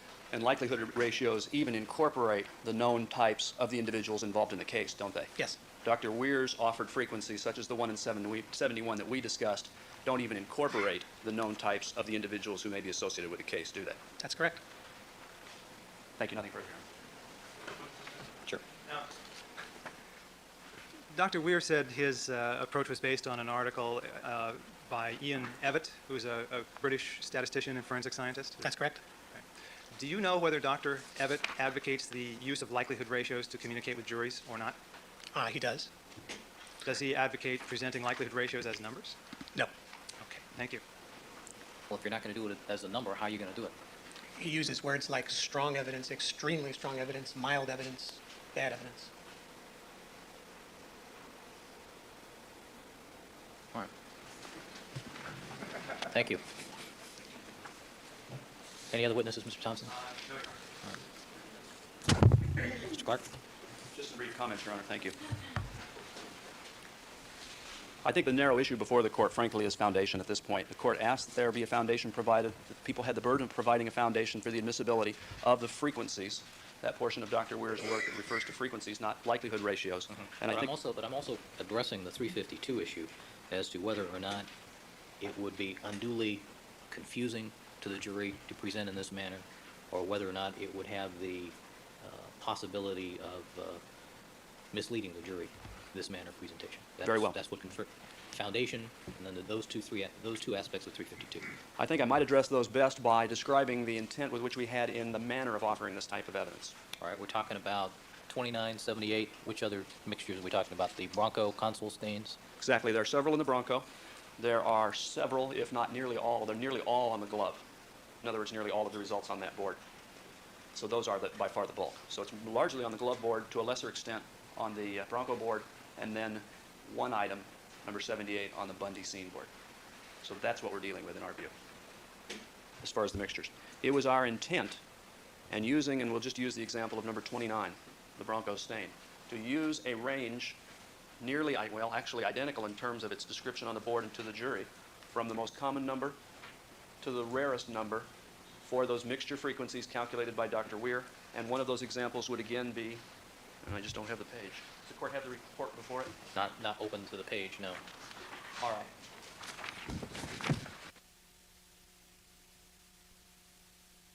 For example, with regard to item 29, we put a 2 colon, meaning assuming 2 contributors, and the range would be, and just looking at that particular chart, from 1 in 71, I'm sorry, from 1 in 59, that's actually the most common, to 1 in 11,300. That was the most uncommon. And then with the example of 29, put the number 3 colon, and do the same thing and making it clear that that's assuming 3 contributors to the stain. So that's the manner of presentation in terms of how this would be presented to the jury. I don't think in any manner it's more complicated than, frankly, the methods used to calculate a frequency for an overall stain, for a single person stain.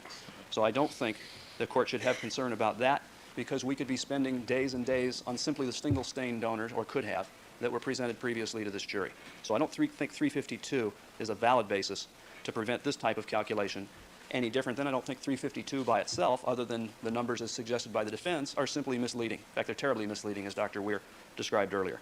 But addressing the issue of admissibility in itself, as far as the decision this court has to make, it is not a decision of general acceptance in our view. That was waived many, many months ago by this defendant at a time when these mixtures were clearly known in terms of the samples and results in this case, which we argued to this court back in December and January. The question is, in this situation, and the court's evidence at this point is frankly the testimony of 2 experts and a few exhibits, also including some of the peer-reviewed scientific literature. The fact that 2 experts reach contrary conclusions, or opinions rather, about the use of a particular technique does not render that type of testing result and the method used inadmissible in the context of this hearing. No, I don't think Dr. Shields and Dr. Weir necessarily disagreed. Dr. Shields agreed that if I accept the appropriateness of making assumptions, then that mathematical calculation is the appropriate way to do it. So they agree on the math, they just don't agree to the nature of the presentation. Actually, the court anticipated the next item I was going to state, which was that when one carefully listened to Dr. Shields' testimony, as the court has already noted, he conceded that if there were 2 contributors, Dr. Weir's calculations were absolutely correct. The same answer was given by him to the assumption that there are 3 contributors. This jury has the right to make or reach certain conclusions about what happened in this case. And here's an example. This jury might find, or a jury in any case might find, this case perhaps less than others, that even though it's given frequencies for a matching stain of 1 in a certain number for one database, such as Caucasian, 1 in a certain different number for African Americans, and so forth, the jury may hear other evidence that satisfies it as to which database is the most appropriate to use. There may have been an eyewitness to a crime. And therefore, the jury can decide, well, that assumption I can now make based on the evidence that's been presented, that this person is from a certain category. Therefore, that number becomes more relevant to that jury or individual juror. This is no different, because this jury can reach the decision that as to some of these items of evidence, I'm satisfied that there were 2 contributors. Therefore, Dr. Weir's number about 2 contributors, even Dr. Shields concedes, is absolutely accurate. And I think that goes hand in hand again with allowing the jury to reach certain assumptions or make assumptions if the evidence supports it. If it doesn't, then they're given the ranges, just as they were with frequency data for single donor stains. And I think that's absolutely admissible under our law. These techniques of calculation are complicated as they're complicated for single stains. So I don't think there's any reason this jury cannot deal appropriately with this evidence in the same manner that they can deal appropriately with the evidence that's already been presented. I think even a simple reading by a layperson, such as ourselves involved in the criminal justice system, of the National Research Council report can see why Dr. Weir's testimony about that report and its single sentence is perfectly compatible with his testimony in the method. I have to break this guy for a second to show you guys Dr. Weir. Okay, we had Dr. Weir, savage. There's no other way to describe him but savage towards this cocky lawyer. Dr. Weir is definitely the smartest person in the room. He is. And he knows it, and he's a little cocky about it. But this guy right here thinks he's the smartest person in the room. And his little smirk when he's being savagely beaten down by Dr. Weir was just... But I want to show you something. This is what I want to show you. So, we are here. Dr. Weir on the stand. Dr. Weir's on the stand again tomorrow. Dr. Weir's on the stand again on June 23rd. Dr. Weir is still on the stand the whole way down to June 26th. I can't tell who's on the stand next, but I don't think it's Dr. Weir because Marsha's in. Marsha decided to come back to work, and OJ's here. So, we finished with Dr. Weir. We got someone else on the stand. This is Dr. Weir doesn't always know what he's talking about, which...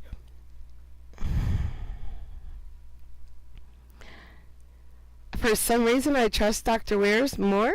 I trust what he said more than the other guy. But it looks like Dr. Weir comes back. He's coming back. method that he described today.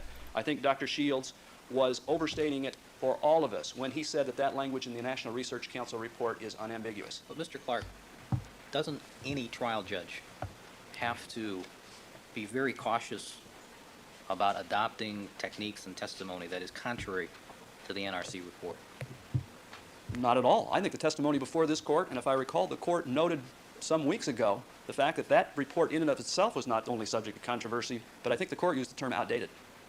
I don't think I ever said that.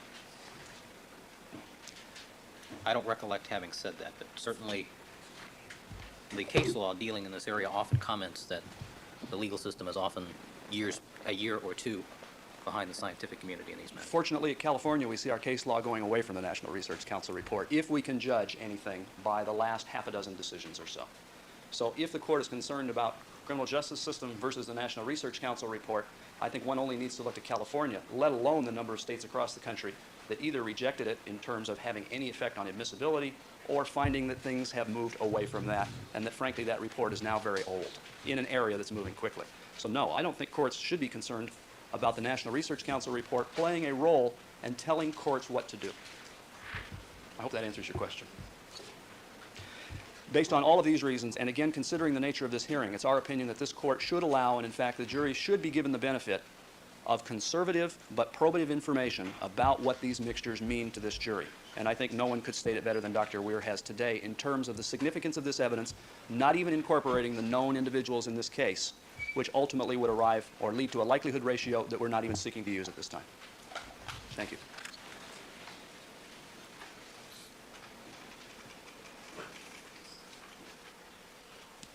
Well, Your Honor, I think the reason that Dr. Weir's statistics are likely to be misleading in the context of the trial at this point is that the prosecution has already framed the issues for the jury. We've already had a great deal of testimony about DNA evidence, and the testimony has all been framed in terms of here's a sample and here's an individual. Is this individual consistent with this stain? Again and again, they framed it in that way, using the terms match or consistency.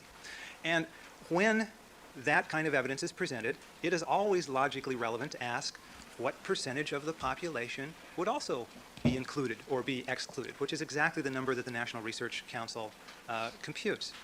Now, Dr. Weir has asked a different question, which he thinks is the appropriate question, which has to do with what's the probability of selecting a specified number of individuals who could completely account for the alleles in this stain under various assumptions. And we have to make assumptions about the number of people and whether all alleles can be seen and so on. So what's happened is that the prosecution is changing horses in midstream. Having conditioned the jury to expect one kind of numbers, they are now presenting a different kind of numbers that in fact are much less favorable to the defendant. I think that the difference in the numbers is going to be very difficult to explain, and I think all you have to do is read through Dr. Weir's report to see why that's so. It's very complex. It's riddled with assumptions, and the assumptions are going to be controversial. If Dr. Weir is allowed to testify under these assumptions, then the defense will have to challenge those assumptions. For example, on stain 78, Dr. Weir is assuming for some of the locuses that all alleles from all contributors can be seen, for others that not all alleles of all contributors can be seen. We're going to have to get into the scientific basis for that, talk about whether that assumption is valid or not valid based on the scientific evidence as opposed to other evidence in the case. But aren't we sort of in this situation because the prosecution initially wanted to say that all we want to do is say that these persons are not excluded, and that's all we want to present, it's a mixture. And then the defense says, no, you've got to put a number on it if you're going to use it. Yeah, well, I think, Your Honor, both experts... Aren't we in this situation because of that? Yeah, and both experts acknowledge that it would be misleading to simply say this person is not excluded and here's the frequency His of this person's pick line is phenotypes. clogged. He Both just experts got a acknowledge that was home. misleading and inappropriate. For example, in the case of Nicole Brown I think Simpson, you who just has like the phenotype hospital food frequency at this of point. 1 in 22,000 or something like that, but the Come back likelihood of her home, being T. Get him of home. her being consistent with the stain is either 50% or so under our calculations or 1 in 77 under Dr. Weir's calculations, but much higher than the frequency. So it's absolutely clear that we have to have numbers in connection with the mixtures. And the issue, I think, is which numbers. And I think it's very clear that the National Research Council numbers are the most appropriate ones. They're the easiest to understand because they involve fewer assumptions, fewer of any assumptions. They can be presented with much simpler charts. They are consistent with the nature of the frequency data that the jury has already been conditioned to expect, and so on. Now, in addition to being difficult for jurors to understand, our position is that Dr. Weir's numbers are also argumentative, in that, as he acknowledges, certain assumptions need to be made about number of contributors, and particularly this tricky one about whether all alleles are accounted for.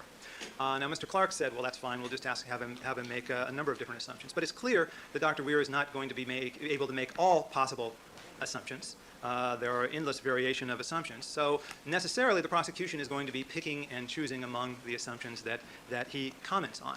But I think there's only going to be two assumptions, the number of contributors and whether or not you can completely see the alleles present. Well, and which databases are involved, the racial background of the contributors. But that's included in the entire range, correct? That's going to be presented. Yeah, but in this assumption, for example, about whether all alleles can be observed, that assumption, if he's making different assumptions at different locuses, saying. But let's look at stain number 78, which is on the bottom of Ron Goldman's shoe. Yeah. It's consistent with his blood. It's his shoe. He's lying there in his own blood. 4 feet away is Nicole Brown Simpson in a pool of her own blood, after, we all agree, a relatively savage attack. It's not unexpected that blood from one victim will be on the other, given the proximity of the two. I mean, isn't that a pretty valid assumption that it's probably Nicole Brown Simpson's blood and Ronald Goldman's blood? Isn't that a pretty good assumption? Well, the problem is, what's the likelihood of some sort of coincidental match? And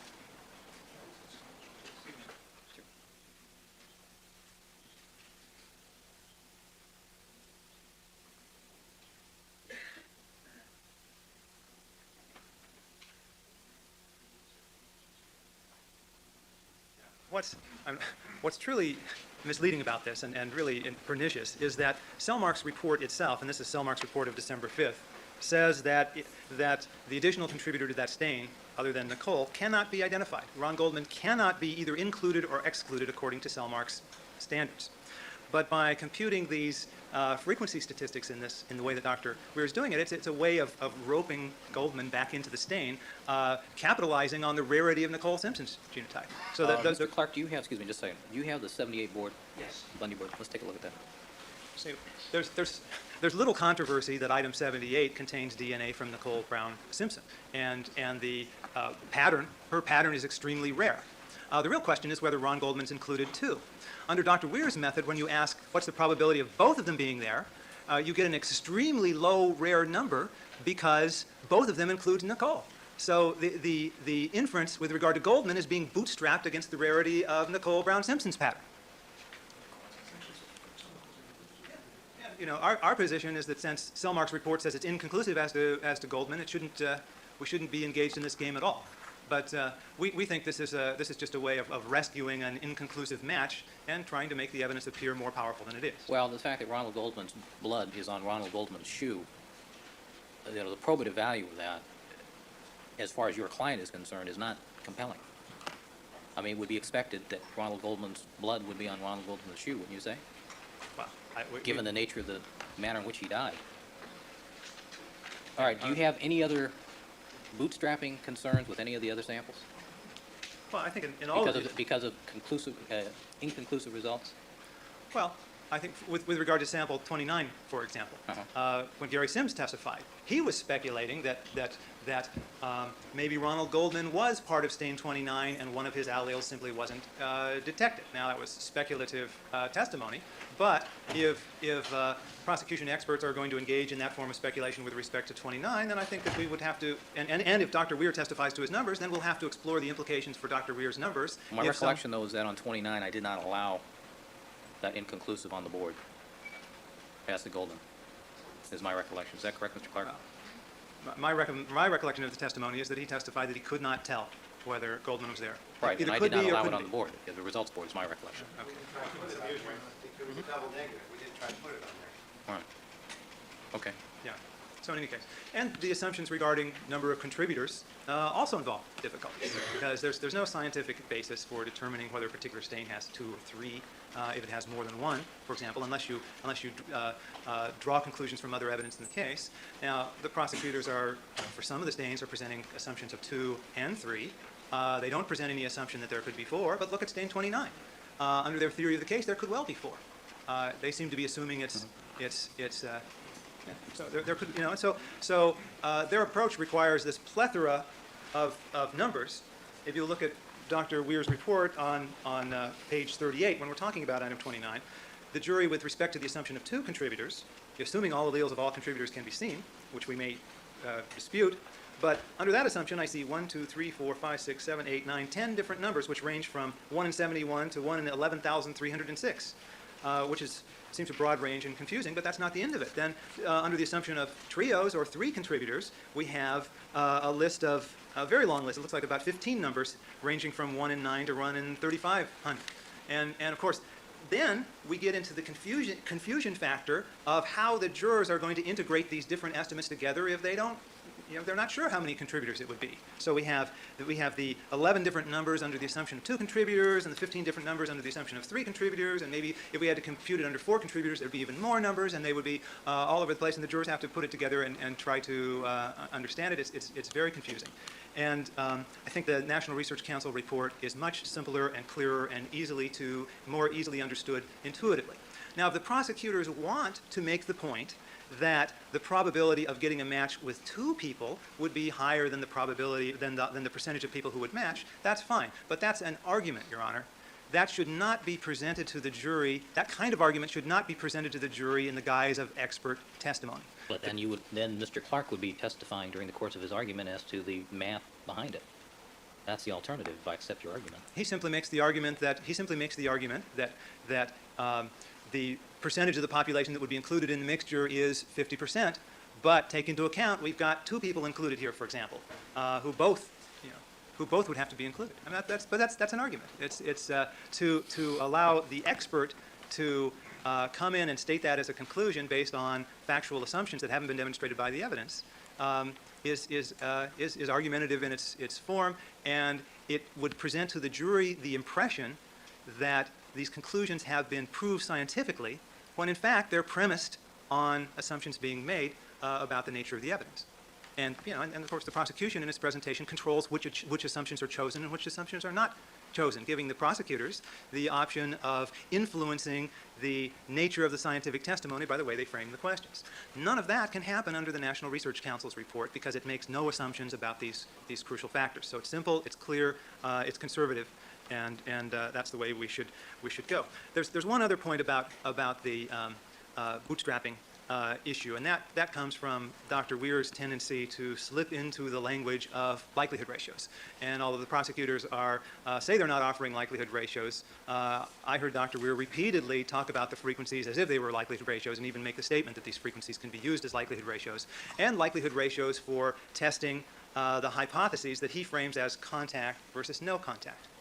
The problem with that formulation, we certainly would object to any such testimony, but to the extent Dr. Weir testifies in that mode, he is again invading the province of the jury and engaging in argumentation, because the implication is that the genetic evidence and the frequencies derived from it are in themselves a characterization of the likelihood of the 2 hypotheses, contact, no contact. When of course, as Dr. Shields pointed out, those 2 hypotheses, the relative likelihood depends on a number of other factors. But my understanding of Mr. Clark's offer was that it was merely going to be what is the frequency of these patterns being in pairs or in trios without any contact, no contact assumption. Just what is the frequency, what is the likelihood that we will, not likelihood, bad choice of words in this context, but the frequency of the pattern that is shown here without any reference to the known types, without any reference to the other known facts of the case. That's my understanding of how it's going to be presented. Yeah. Well, my point is only that, as we heard when Dr. Weir testified, there's some slippage of language into that mode, and I think that needs to be made clear.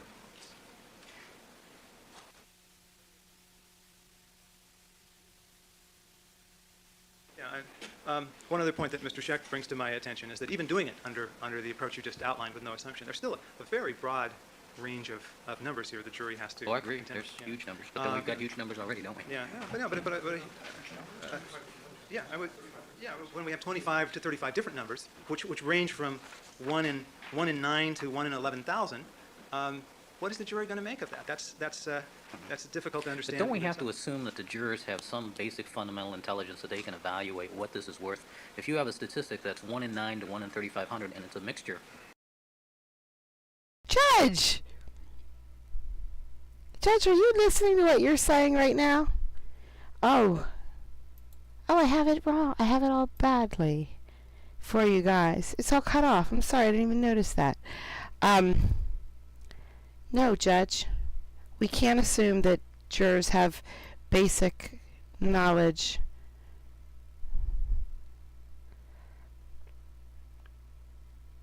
Because they don't. We know this. Ah, sugar. All right, hold on. No, that didn't work. No, that didn't work. Come on. Nope, that's definitely not going to work. Why? I just scrolled down a little bit. You don't have to punish me for the rest of my frickin' life because I scrolled. You really don't.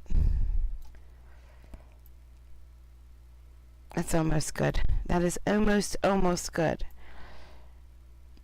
That's better than it was. No, the jury doesn't know anything. Human beings collectively are dumb. Well, individually, they're fine. And given the facts of this case, aren't they able to say, yeah, it's probably a mixture? Yeah, but sure. And that's about the long and short of it, don't you think? Well, but the National Research Council's method gives a way of characterizing it statistically. Doesn't depend on assumptions and so on. Right. Now, let me finally address this point about the general acceptance of the technique. I think it's very clear the National Research Council produced this report after a 2-year study by a very distinguished scientific panel appointed for that purpose. The panel included a wide variety of scientific opinion. It was viewed by some as stacked in favor of the prosecution because it had 4 or 5 people who had testified for the prosecution on these issues, only 1 person who had testified for the defense. Nevertheless, the National Research Council, after study, issued this document. It was peer-reviewed both within the National Research Council and the National Academy itself and by outside reviewers. So that's an authoritative statement on the issue. And I think that it's apparent from the testimony that the National Research Council's position is clear as to what they're recommending. I think a good, and although Dr. Weird claims it's not clear, this is a recent opinion he arrived at. In his earlier reports, he was criticizing the National Research Council for taking the very position that in his most recent report, he claims that it's unclear that they're taking. So I think Dr. Weir, knows what the National Research Council means. I think it's clear that it's unambiguous. Now, in contrast with the National Research Council's report, which is clear and a clear and unambiguous recommendation from a distinguished panel, the prosecution is offering a novel approach, which, as far as we can tell, hasn't been used in any other case. It's based on an article published in England by Ian Evatt, a distinguished man, but Evatt's article itself is an article describing the computation of likelihood ratios, which isn't what's being offered here. An Evatt's article describes how likelihood ratios could be computed so that forensic scientists can talk about the value of the evidence. Evatt's article assumes that the number of contributors is known with certainty from other data in the case, an assumption that we cannot make in this case. And furthermore, I think this is the most telling, the lead author of the article, Ian Evatt himself, although he's using likelihood ratios to communicate with scientific colleagues, does not himself advocate that statistics be used to characterize DNA evidence. He thinks they're too confusing and that the experts should simply say it's strong or weak and so on. So I don't see that the Evatt article provides any kind of powerful or authoritative support for the statistical methodology that's being offered here. It's a novel methodology. There is no peer-reviewed publication that supports its use. And I think it's dangerous and has the potential to be misleading. Now, there's one final point that I'd like to make. Concerns what would be required in the event that you decide to admit Dr. Weir's statistics, which are conditioned on all of these assumptions. If that happens, I think it's very clear under California law that the defense would be entitled to have a 403-style instruction to the jury that they are to disregard any computations based on assumptions that they view as unproven. And as authority for that proposition, I'd like to cite to the case of Everett v. Everett. It's the Chad Everett paternity case. It's at 150 Calap 1053. Which Calap? Third? Well, it must be Calap 3rd, 1984 case. Okay. And this case includes the following language. It says, when the relevance of evidence before the jury depends on the validity of an underlying assumption, i.e. a 50% chance the alleged father and mother had intercourse. This was a paternity case, of course. I recollect the case. Yeah. So it says the jury must be instructed to determine whether the assumption is valid and to disregard the evidence if it finds such assumption is invalid. The validity of such an assumption is akin to a finding of the existence of a preliminary fact, citing Section 403 of the Evidence Code, where statistical evidence is derived from a formula which relies on certain factual assumptions. The accuracy of those assumptions must be determined by the jury as a preliminary fact before the statistical evidence may be accorded any weight. Now, so this suggests that in the event that Dr. Weir's computations are allowed, we are going to have a very complex, structured set of assumptions to the jurors as to what they can and can't consider based on what they conclude, adding another layer of confusion to the issue, which again would not be required under the No National idea, Research John. Council report, because that report makes no assumptions about controversial matters. Does the Everett case include an instruction? Yes, the Everett case does include an instruction, although it's not directly applicable because the Everett case had to do with assumptions in a paternity case. But yes, if you look in that case, 150 Calop 1069, at note 15, I believe you'll see text of the instructions that were offered by the court in that case. I'm sorry, note 15? Yeah, note 15, I believe.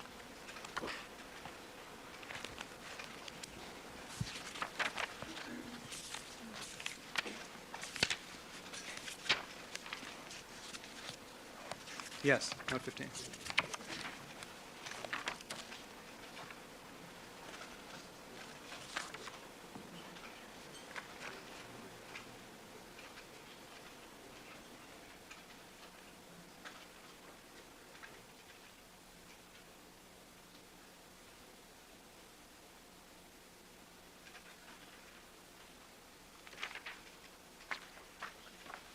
Just to conclude, the National Research Council's recommendations are simple, straightforward, and safe. They don't incorporate any assumptions that are argumentative and that might invade the province of the jury and potentially be misleading. That's the approach we should use here. Thank you. Mr. Clark, let me just invite one comment on an instruction, limiting instruction. Do you have any comment on that issue? You can find them on Actually, I'd Bill's like to see Discord. Everett. My recollection is it's a prior Maybe. probability Bayesian approach, frankly, a likelihood ratio case, which is interesting. But I would like to see it if I could before making comment.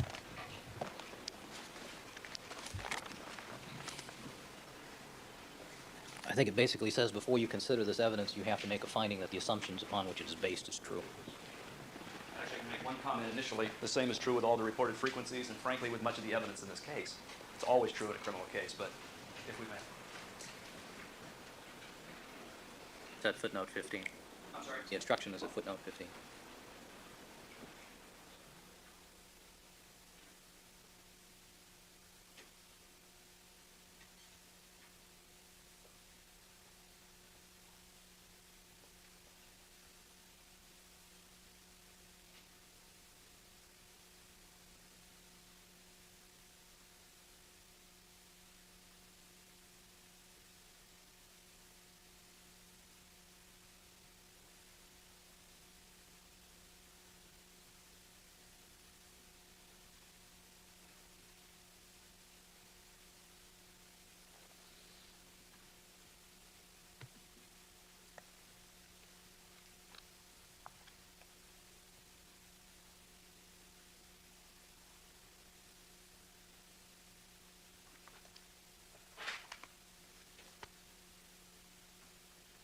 It's fine. It's fine. It's time anyway.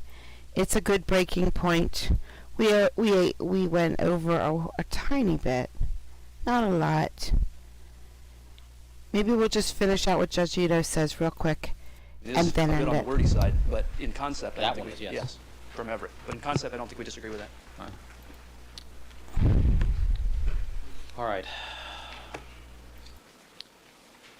This debate regarding how mixtures are to be interpreted and presented to a jury or other trier of fact is based upon the NRC 1992 report, specifically the one sentence that appears at the end of paragraph 4 on page 59. This is a 185-page report, and it devotes all of one sentence to the analysis of mixtures. Although that book is particular a report. sentence is very clear in what it says, I think. I don't find it to be ambiguous. The problem is I don't find it to be a full discussion of the issue. The NRC report at the time it was issued was a conservative compromise regarding DNA testing and its forensic applications. And although I found it of great guidance in framing the issue here, having listened to the testimony of Dr. Weir and Dr. Shields, I agree that the manner proposed by the prosecution to present the mixture evidence is appropriate as long as it is made clear that it is based upon the two basic assumptions and that there is no reference to the known samples. That it be presented merely that Dr. Weir has these certain qualifications, that he's analyzed the data with regards to these mixtures based upon the evaluation of the databases. The ranges of frequencies are from A to Z, period. Thank you very much. That should take half an hour. Under both Point scenarios, blank, two period. contributors, Three contributors, four contributors. I make this finding based upon the testimony both of Dr. Weir and Dr. Shields, looking at which is the most accurate or the more accurate analysis of the evidence. I find that the analysis offered by Dr. Weir is the more accurate and closest to what the evidence truly presents. Yeah, that's what I And under those said. restrictions, I'll allow the testimony. All right, we'll take a break for 5 Clarification of Sure. your order. Yes. I'm sorry. You just said that he is compelled to give frequencies on the assumption of 2 contributors, and then other frequencies on the assumption of 3 contributors, and finally Sir, shut 4 up. contributors. And you're We gonna wanna try to leave. those. Is that correct? We haven't calculated the 4, Your Honor. Now you bring in the number 4 and everything But I think crashes. 4 is reasonable, especially on the Bronco. And we need to take 15 minutes to shuttle the jury down.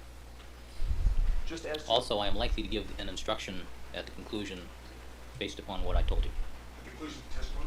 or some appropriate time, when I have time to sit down and think about it some more. Because I had not thought of we I don't had know. thought about the instructions Newfield. before. I don't know, as to Nam. 4, Dr. Weir would need overnight to do those. And if we can narrow down as to which samples that. He doesn't need overnight. Should be on the Bronco samples, actually, because that's the All the Just Bronco- tell the him problem he's is the Bronco really samples. smart and he can Because you do clearly it got fast. at least 3 people, arguably, so you ought to include a 4th. Let me Might as well suggest put to a you this. fifth in Let me there, then. suggest we start with the non-Bronco evidence, where the range ought to be 3. Get his qualifications. Let's at least get some time in front of the jury today, I would suggest. All right, we'll take 15 and we'll start with the jury. All right, guys. We're going to All take right, back on the 15 record, hours. Mr. Madam, Mr. Simpson is now present before the court with his counsel, Mr. Shapiro, Mr. Douglas, Mr. Cochran. Shush. Shush, y'all. So, just so you know, this week I'm going to try to do some premieres. In case I oversleep, I can keep my lives going. That does not include OJ. I've never overslept for OJ. It starts at 6:30 in the morning. There's no way I'm sleeping till 6:30 in the morning. So, that won't be the same for OJ. OJ's going to run this week as normal if my body allows it. I hope you guys have a great day. Thank you so much for coming out. I appreciate it. Bye.